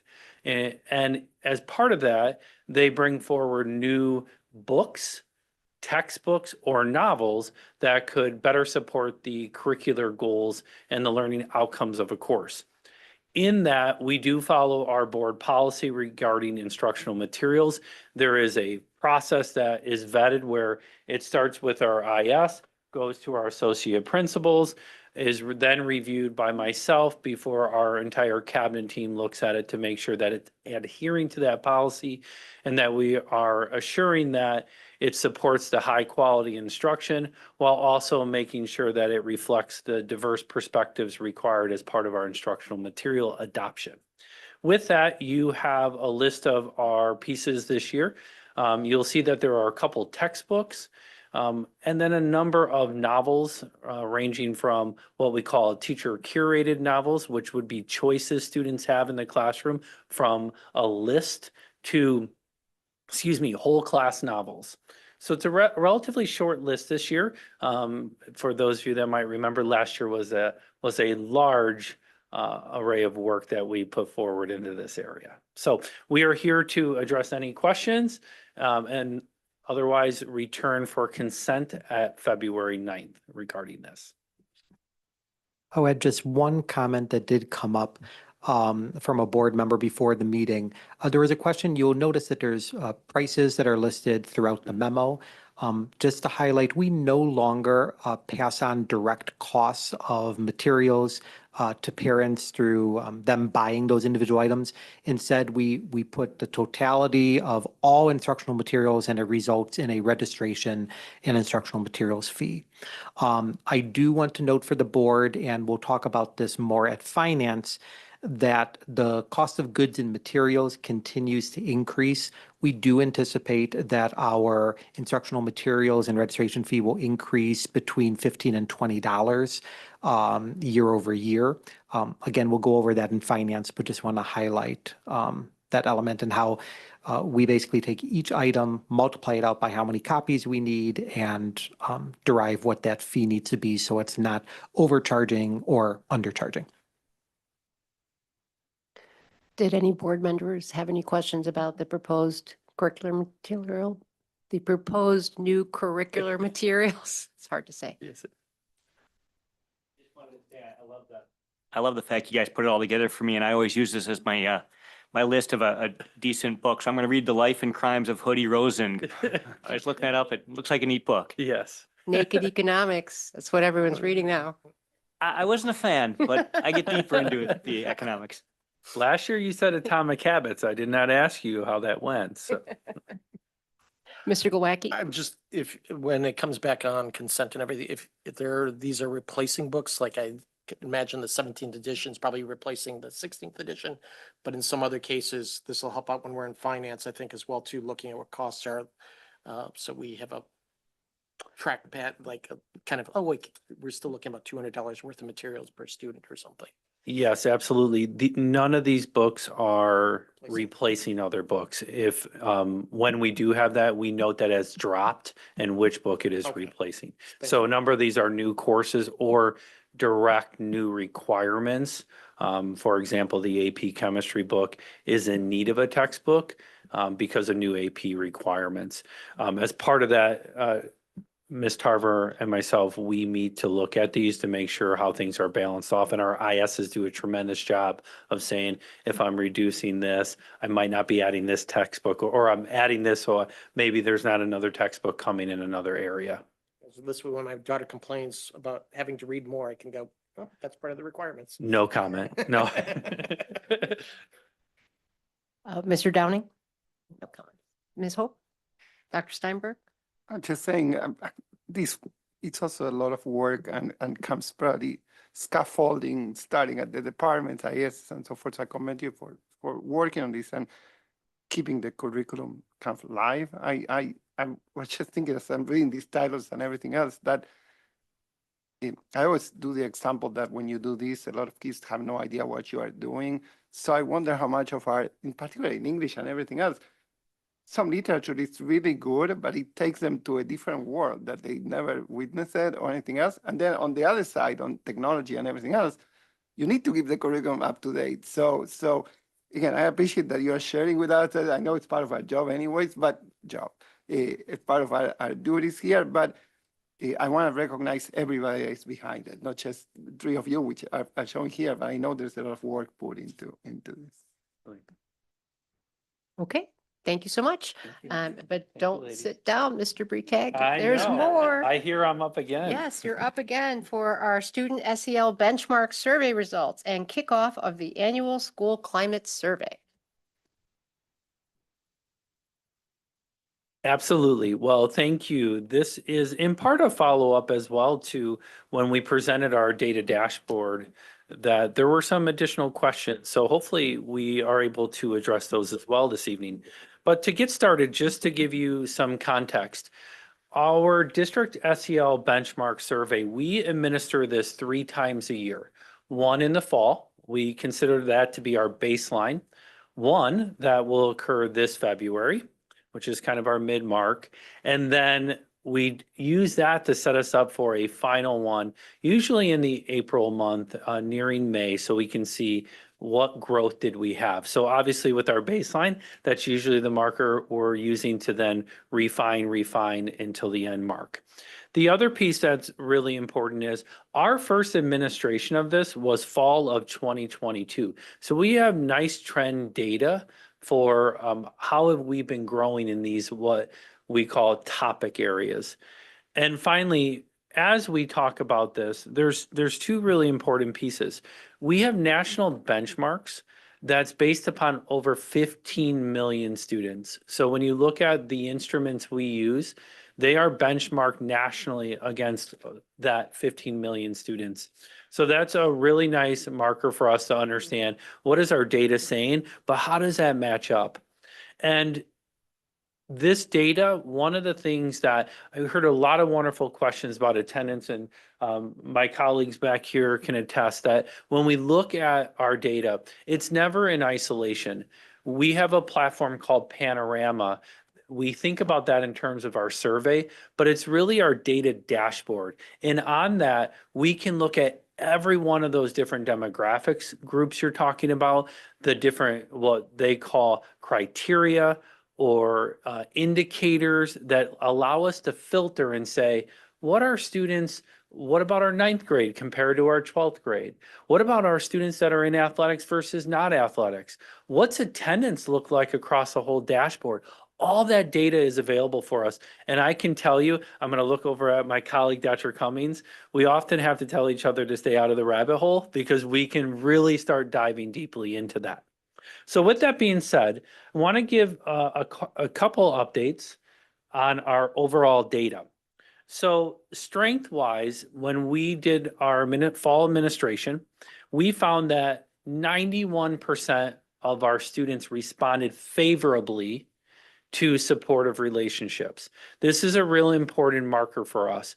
And when I say favorably, that means that if it was a Likert scale of 5, the 2 most top end would be considered favorable. If we went up to 7, it's the top 3. So those are your favorability answers. So for supportive relationships, we're really high. For perseverance, or we often say grit, we're at 71% favorable. And then you look at belonging. We had a little dip this year, but again, it's our baseline. We had trended upwards to 72%. This year, we started our baseline at 69% favorable. All of those, including 7 other topics that are measured, all are 90th percentile or higher. I'm going to say that again because this is really, really valuable for us. 10 of our 12 topics we measure are in the 90th percentile. That is significant for us when we look at our data. And to the conversation about attendance, it requires us to really think thoughtfully and start connecting between the topics and finding where are the areas we really can improve. To that point, we do have some areas that stand out as, wait a minute, what is happening there? First and foremost, student-teacher relationship. That has a 56% favorability rating. And that is at the 80th percentile nationally.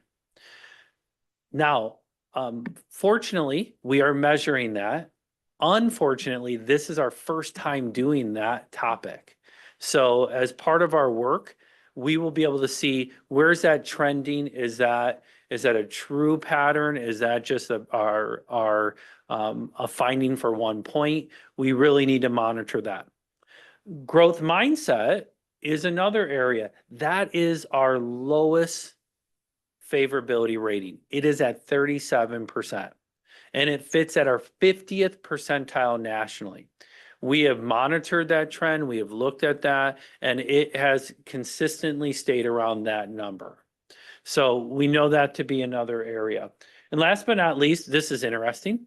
You can read into this as much as you'd like. We have a 42% favorability for engagement, but that's at the 90th percentile if you compare it nationally with other high schools. So obviously, engagement is something that is measured and thought about a lot in the classroom, but we are at the 90th percentile there.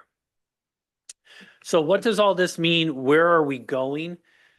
Well, first and foremost, let's talk a little bit about growth mindset. It's important to understand that these topics don't have one question to come up with that rating. They are a group of questions.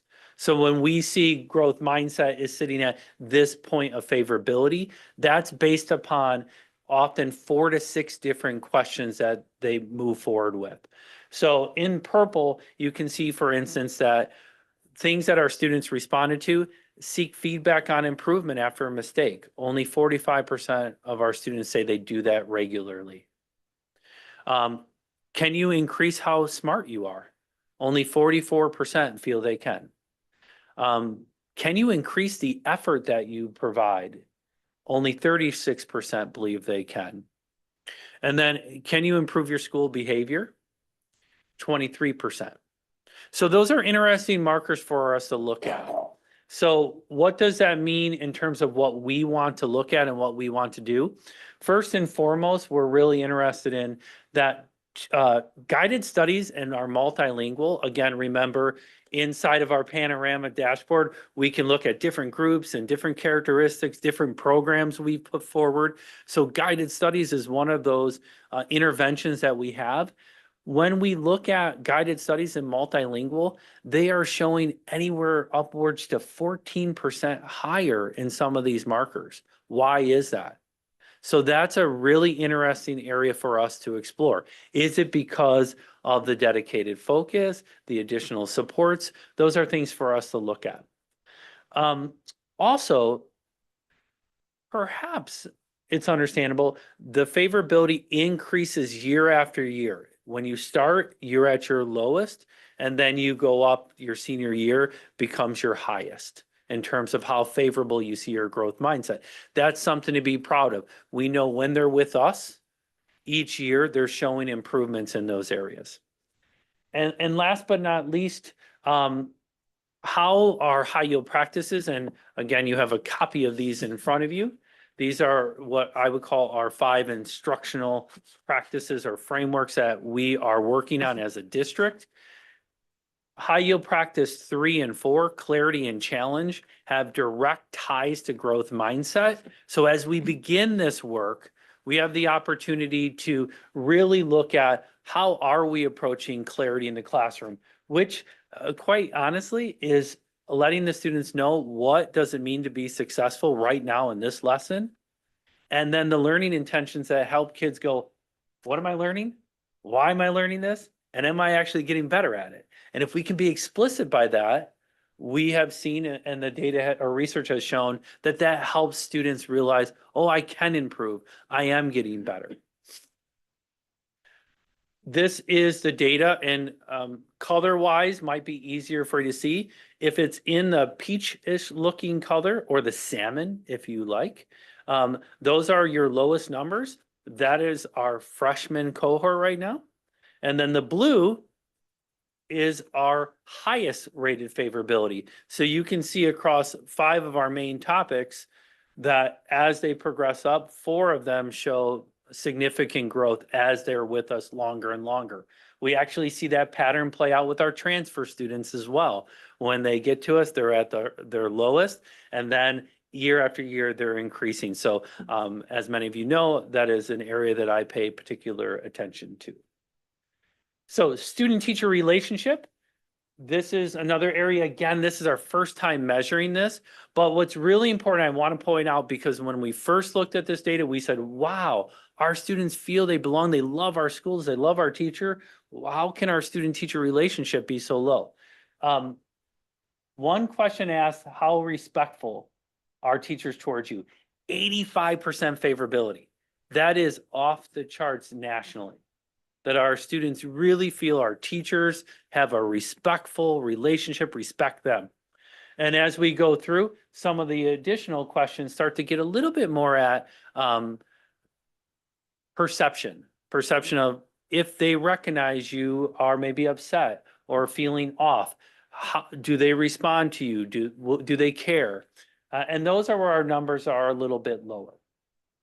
So for us, what's important for us is to understand what is happening and to have more conversation. Since this is the first time measuring our other topics since 2022, we've had student retreats, we've had student focus groups. So we do need to spend some time unpacking this.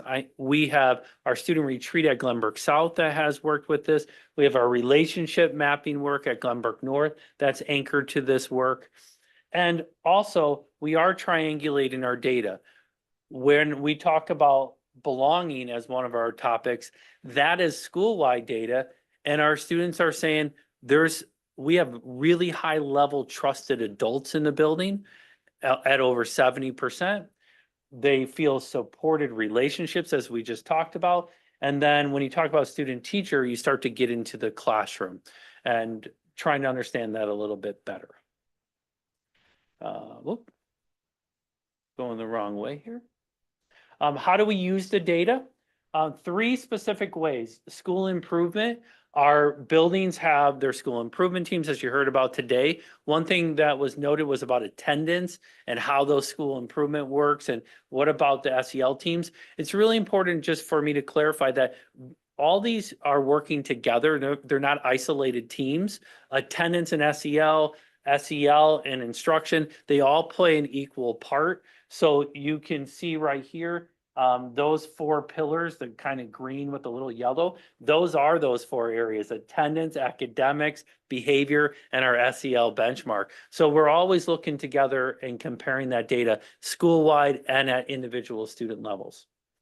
Our student support teams, they use this data every day, frequently, whether they're talking about groups of students or individual students. They're using it to early identify students that are in need. It's our early warning indicators. And when we find those, we have the ability to work with students, understand those, and actually document in our system interventions. What are we doing to support individual or groups of students? And then this year, again, thanks to the expansion of our late arrivals, our professional learning teams have started looking at this data themselves and say, how does this work with our high yield practices? How can we use that to understand those better and what we need to do? But also, what about our curriculum work and curriculum maps, such as Challenge? So those are 3 important ways, and we fully expect that to continue. Next steps. 1, we want to continue our development around the high yield practices. Our 4 high yield practices: first, inviting spaces or belonging. Number 2, relationship.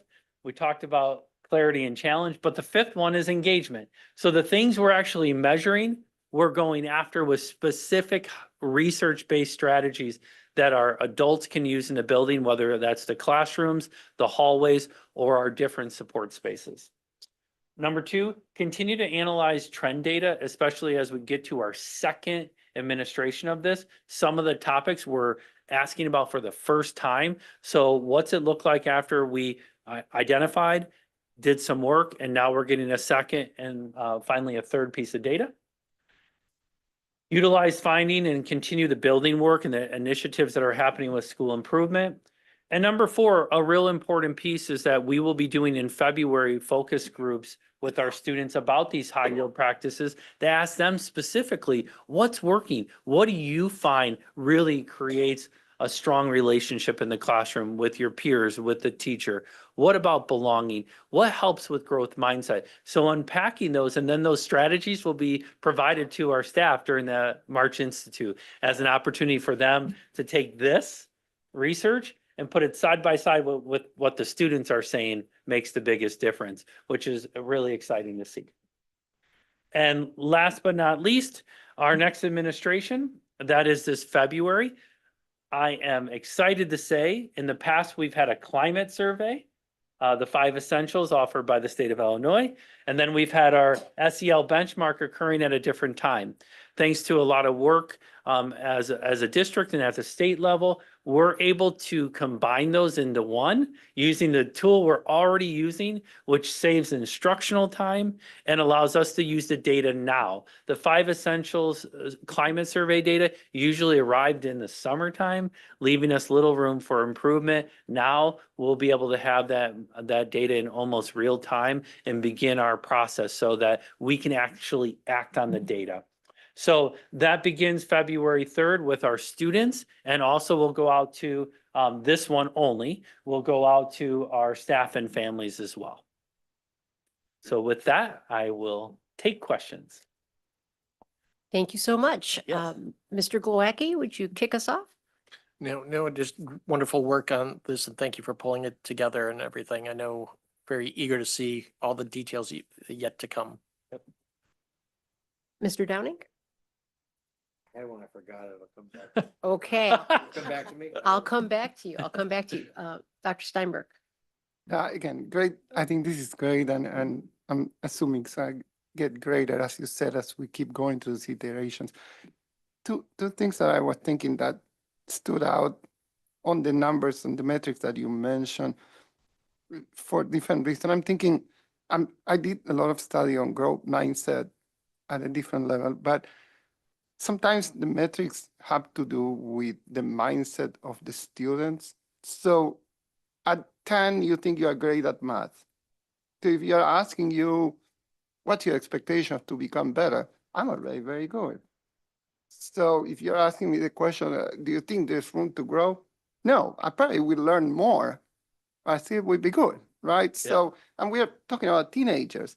And on the flip side, you get the people who say, I'm really bad at this.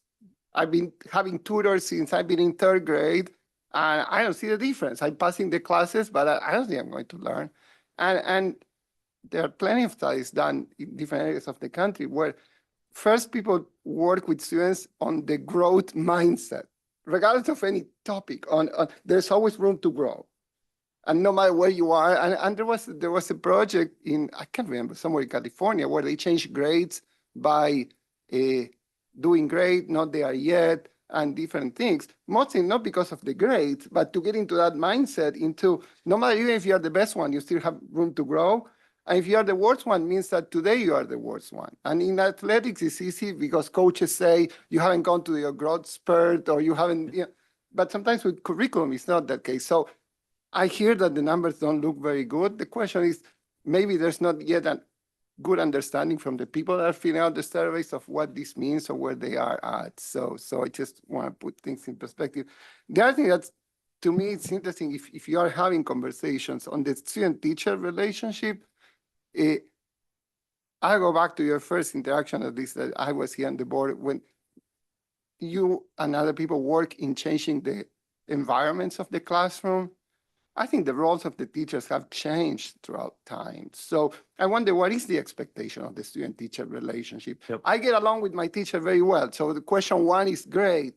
Is he or she teaching me a lot? Well, I don't know. I'm really good at Googling stuff or going to Khan Academy or something else. So I think what the work that they are doing is relevant, but not so relevant. So maybe with every survey, the David is on the questions that are being asked to come up with the metric, but maybe there's something there as people work on it, or you already have some insights on that. Yeah, absolutely. I think 2 things in response to your first point. I think that's why we're really intrigued about the focus groups with students. There's a 12% increase in favorability between freshmen with growth mindset and our seniors. That's statistically significant. And so what's happening there? We're going to learn a lot from our students specific to what they're experiencing. And I'm not sure they can frame it as growth mindset or not, but what's helped them to say, hey, I can get better. Is it seeing improvements? And then we know, okay, that transition might be rough, but keep encouragement along the way. And that goes back to our persistence scores are high. To the other point, yeah, I think we need to see some trend data in terms of what is the relationship. We've talked about our student. Is it okay for students to feel transactional in that relationship with the teacher? My teacher respects me. They help me get better. I'm respectful. The classroom environment's good. It doesn't mean we have this wholesome connection but if I look at our other data, our students are saying at almost 80%, they feel connected to at least one teacher adult in the building. So that's when you compare those two, you go, oh, and I think that's important to your question. How do we look at all of our data points and say, are we okay with this? Maybe they don't feel that depth of relationship with all teachers, but they feel respected by almost all their teachers, and they feel connected to at least one adult, which is where the research really points us to. But time will tell as we look at the trend data. Thank you. Ms. Hope?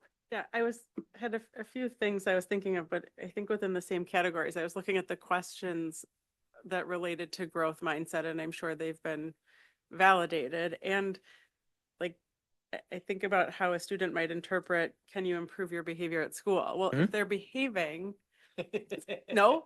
Yeah. And so I just wonder, like, given that that's our lowest, I don't know that that's so telling necessarily about our students' growth mindset. And so that's why I'm so excited that you're doing these focus groups, because I think just reading through all of the questions, so much is up to interpretation or what the baseline is. How are you deciding who's in these focus groups? I have a few questions about them, so I'll start there. So we have two different categories. The first one, our student voice group often looks at students that are saying they're not feeling those senses of belonging or those connectedness. So that's the ability to unpack that. We're going to look at groups where kids are saying they're excelling and asking them, how did you get there? What are you feeling? What changed for you? So we're hitting it from all angles, especially because we want to share this with our staff and say, this is what our students are saying. You're doing an exceptionally good job at. Continue to do these things. These are the things that are making a difference. Are we, focus groups are great, and teenagers don't always feel comfortable sharing in front of others, especially if we're talking about barriers or challenges, not necessarily the high value targets. Are there opportunities to get ideas for what they'd like to see changed or what might help them feel better relationships or more of a sense of belonging individually or anonymously or some other way? Yeah, absolutely. So we have a variety of mechanisms, a number of things in student supports where those opportunities exist for one-on-one conversations. Our teachers are exceptional at that. The trusted adults are another area where the students reach out to. So those are more informal, formal in the student support realm, informal with their teachers. And then obviously we're constantly seeking feedback, whether it's through large groups, small groups, or even individual. Lastly, I saw for the questions, I think they relate to belonging, but all of the questions about friendships are about, do you have one person around whom you can be yourselves? Do you have one close friend? And I know that that's really important. I think and a lot of what we hear from kids and parents is that they're feeling excluded or they're feeling left out or they don't have someone to sit with at lunch. And so I wonder how we get at sort of the group piece, because these groups of friends or these social groups are so impactful on the kids' mental health. And if they have one friend that's wonderful and they go through their day not feeling a part of things, how are we gathering some of that information? Absolutely. So you are referencing supportive relationship category, which is tied to, sorry, I just want you to be able to see it up here in case you want to reference it. When we triangulate our data, promise it's up there somewhere. You're looking at supportive relationships. That's the student, like the full network. When we get into belonging, that's when we start looking at the whole. So there's questions about how respected do you feel by your fellow peers, your students. So that's getting at that larger chunk of questions. How much do you feel connected to the other students? How much do they understand you and your unique identity? So those are the three areas I think that are targeting what you're after. So that was I'm glad you brought that up. We had belonging and supportive relationships since 2022. We added the student teacher because we felt that was the piece that was missing.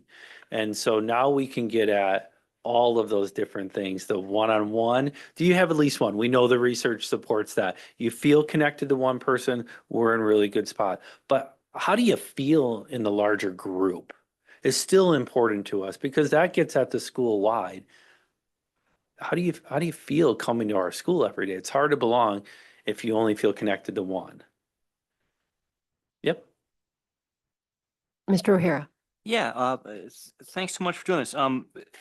So when you had us being in the 90% of schools, or I think the lowest we were was 80%, right? Every school uses the same questions, right? The same words, so we don't have to worry about that at all, right? Absolutely. If we change them, we lose the national percentile. So that is part of why we have stayed true to this. We can add some questions, but you lose the national percentile. And do we know, I mean, the national's nice, but more specifically, more granularly, do we know how we compare, say, to select peers? So inside of Panorama, it's a great question. You have the ability to look, and as you dive in, you can sort down by show me only high schools, show me high schools in the Midwest. So you can look regionally. You can look at population size. You can look urban, suburban, rural. And finally, you can look at your free and reduced population rate.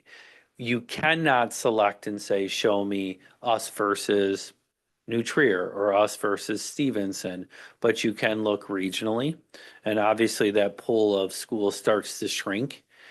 So we are always tinkering with where those numbers are, how are we doing? But no matter what metric we start to break apart there, we're always in the 90th plus percentile. Oh, even in the select groups like the low and reduced? Yep. Okay, thank you. Okay, you're up, Mr. Downing. I forgot that so. No, that's why I said that. Yeah. And you stole it because you asked one of my questions that helped me remember. Thank you, There Matt. you go. I'm concerned, or is there any research done on survey fatigue, right? I mean, 3 surveys, same questions in 9 months is, it's kind of like check, check, check, check. Do I have to do this? Check, so do you notice that's why I'm glad you're in the focus groups, but do you notice that there is a diminishing return with that? So we have looked at other schools that went before us. We were, in 2022, we were one of the few schools that were not doing this. And the majority of the schools did 3 for the same reasons and spread them out the way we do. Some were doing 2 because they had the additional climate survey and what was known as the Illinois Youth Survey. So that was putting them at 4 to 6. I think we're at a nice state with 3. We have talked about going down to 2, but with the merger of the climate survey, that keeps us healthy at 3 surveys that are this robust. The other thing that's really important is we keep the time limit of this to less than 20 minutes. Our students typically take around 15 minutes to complete, but that was really important. There's another bank of questions. We have so many things we want to ask, but we kept that in mind that Dr. Cummings and myself, as we produce these and share with larger groups. I think one time we're like, oh, that's a 40-minute survey. That would not work. So we do keep that in mind, that survey fatigue is a real thing, and how do we keep our students understanding it? The other piece that I think is important is our students see us doing things with this data. That has a real powerful impact and effect, that they know we're not just another survey and who knows what's happening, but we really are taking action with it. What is the participation rate over the course of the three? So we're always averaging around 90% with our springtime administration usually being our highest, which is usually around 91, 92% as a district. That's great. Yep. We are targeting getting to 95% and really pushing that envelope. This is all very illuminating, but I have a couple of questions that came up in my mind. Just now, when you said that there's a bank of questions, does that mean that when, for example, when you're looking at a particular bucket that there's 12 questions and you guys pick these 4? Or no? No, so I was gonna say, some of these questions are weird. right? No, We need better questions. I apologize. No, these questions have been vetted. It's 4 universities have worked on these and have nationally normed them. What we're talking about is in reference to topics. So there are and I apologize, I probably did say bank of questions, bank of topics that sit out there that we can choose and say, oh, we really want to know about how our students feel about academics and science. And there are science-based questions that are nationally normed. Got it. Those are the pieces. So it's the topics. So we've selected the topics that we want to have collected in here. Okay. One thing to the point of student participation, how are these are administered during class time, presumably. So when you say you have 90% of students participating, is that because some of them just don't fill it out? Or is it because we have we have absent kids who are like never in school when it's being given? Well, I Or don't what's want to talk happening about there? our chronic absenteeism rate, Right, but exactly. Are we wrapping these? yes, is we this can a wrap these multi- things together. Exactly. Yes, so it will be hard to hit. It will be hard to hit 90% or 95%. So we do administer and we do what's called a survey schedule. Okay. And so we have an extended block 2 period where we add an additional 20 minutes and we trim down our other classes to the degree that we need to meet that number. We have traditionally done the survey at that point during the day for students that are here. And then we roll into about a 24-hour period where we would contact students and say, hey, you didn't take this. And we'll get another 4 to 5% just through that. But then we close the window. What we are going to do during this February administration is, because it's tied to the 5 Essentials survey, we are still going to administer it the same way. We're going to make all the connections in that 24-hour period, but then we're going to do targeted work to reach the students that we know did not complete it, because we have another 4 weeks before we have to close the survey.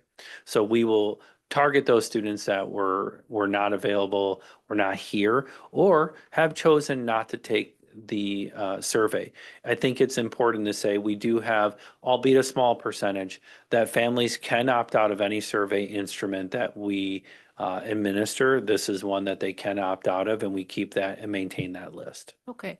And then I don't really understand this, but I know it's important for the report card that we have a certain percentage hit each year. And I know we've been working on that and messaging that. And I just, I completely understand why moving to the Panorama platform for 5 Essentials makes sense and all that. I just don't want people to be confused and not realize that. And on some of the surveys I saw, it said 5 Essentials on top, but some of the samples, but I think a couple of them, or maybe one of them didn't. I just, sometimes people might think this survey is not the survey, the one that matters, because I know we've been explaining to people, this is important for us, not just because we're collecting this information and it's helpful for us to have this information, but because it actually feeds into something, a larger assessment for us as a district. So how are we making sure that we don't lose that message if people get confused by the variety of surveys that are available? Yeah, absolutely. So in working with Panorama, they have done this with a number of districts. They recommended we change the title to 5 Essentials for our staff survey and for our family survey.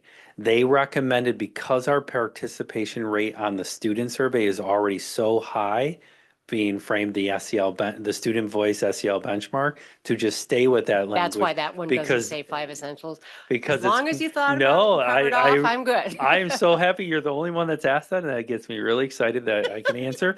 And that we hit 95% of student participation is what we need to hit for the report card. Okay, Yep. great. All right. You know, it's great that we have a few years now so we can look at trends. And I hear the question about, you know, getting tired of taking surveys all the time, but I do think that, you know, as long as we are making it apparent that this isn't just an exercise to check the box, but it's actually important information that we use. I think that probably alleviates that concern, and hopefully, you know, but part of having people feel like they belong and matter, that, you know, people ask them these things and then we do things in response to what they say to us, right? Absolutely. So I think that's great. So thank you very much. Thank you.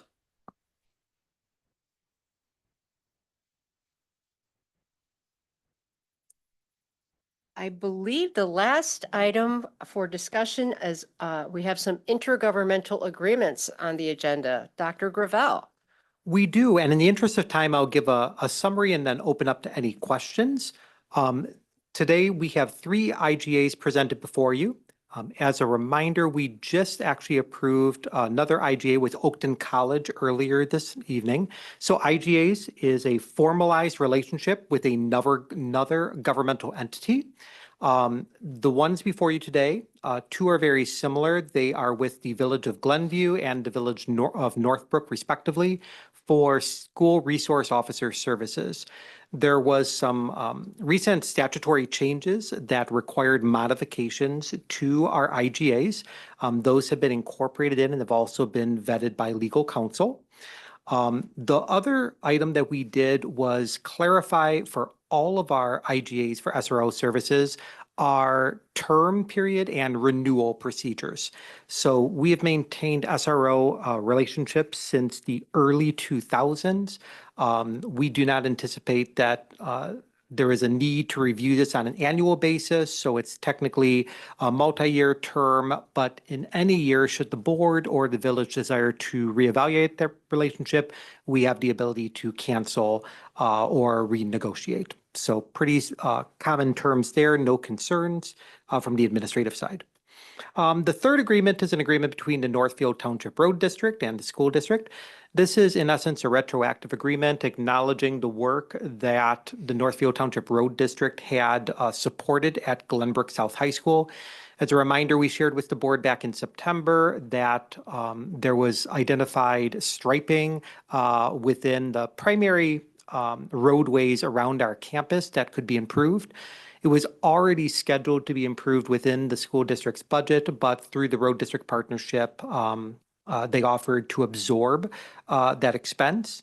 In creating the retroactive agreement, the district agreed or is agreeing to contribute $5,000 towards the total project cost, which was $25,000. In exchange, especially in the current inclement weather that we are experiencing and unfortunately will probably experience for a little bit longer, there might be situations where the road district would benefit from staging vehicles in our parking lots and in different areas. And so if we have that ability to support that during non-school hours, we would make that available to them. In addition, there's some equipment that they might benefit from, again, in order to serve the township residents. And if it's available to us, are available at the time they need it, we could make it available to them. It's a limited agreement, so it's scheduled to terminate on June 30th, 2026.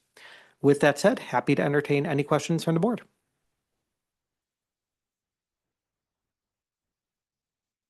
Any board member have any questions?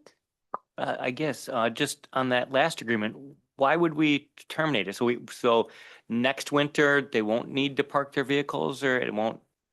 It's a great question. Normally, when we have situations where we're doing a retroactive agreement, it's a limited term. So all of our agreements typically end at the end of the fiscal year. So we would end it here and then engage in further conversations if there's a desire to renew it. So just basically, we'll bring it back before the board. What makes this particular agreement a little unique because it's retroactive is it references a specific project. And so we would generally want a longer term agreement to be much more flexible and fluid and not specific to a project. RJ, can you refresh my memory? The striping and everything in Glenbrook South, that was partially in relation to some studies that were done on Lake and this stretch right here, because we were trying to help the village redirect traffic out as well too. So it wasn't so congested. I thought. It's a great question. I would say everything when it comes to, as Dr. Georges refers to, the postage stamp that is Glenbrook South Campus is always about reducing traffic challenges.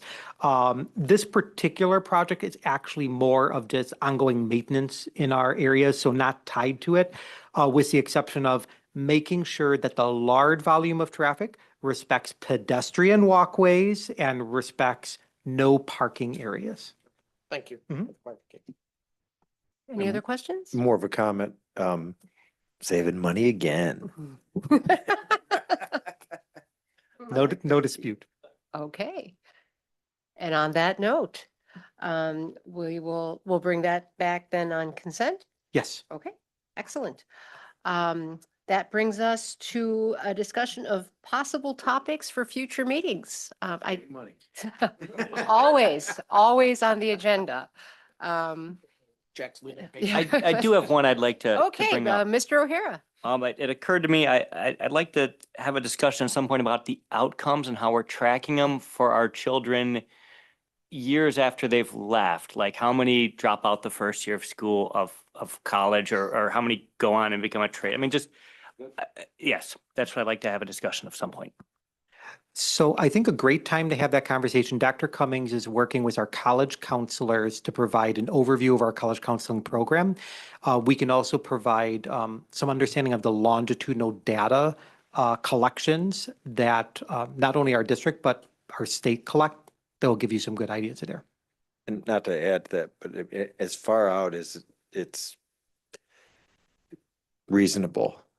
Yeah, do they have, after college, whatever they get, far out is reasonable, Okay, Understood? we will look forward to that. Any other ideas? Don't want to put you on the spot. Could always shoot us an email if something comes to mind. And RJ will find a place for it on our calendar. All right, excellent. We do have items on the agenda for close tonight, correct? Yes, and I Okay. just recommend we would go in. I don't think it will take too long.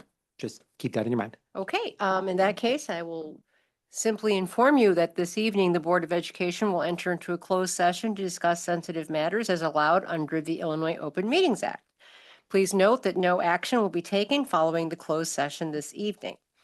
At this time, I will entertain a motion to consider the appointment, employment, compensation, discipline, performance, or dismissal of specific employees of the public body or legal counsel for the public body, including hearing testimony on a complaint lodged against an employee of the public body or against legal counsel for the public body to determine its validity, and to consider collective negotiating matters between the public body and its employees or their representatives, or deliberations concerning salary schedules for one or more classes of employees in accordance with sections 2C1 and 2 of the Open Meeting Act.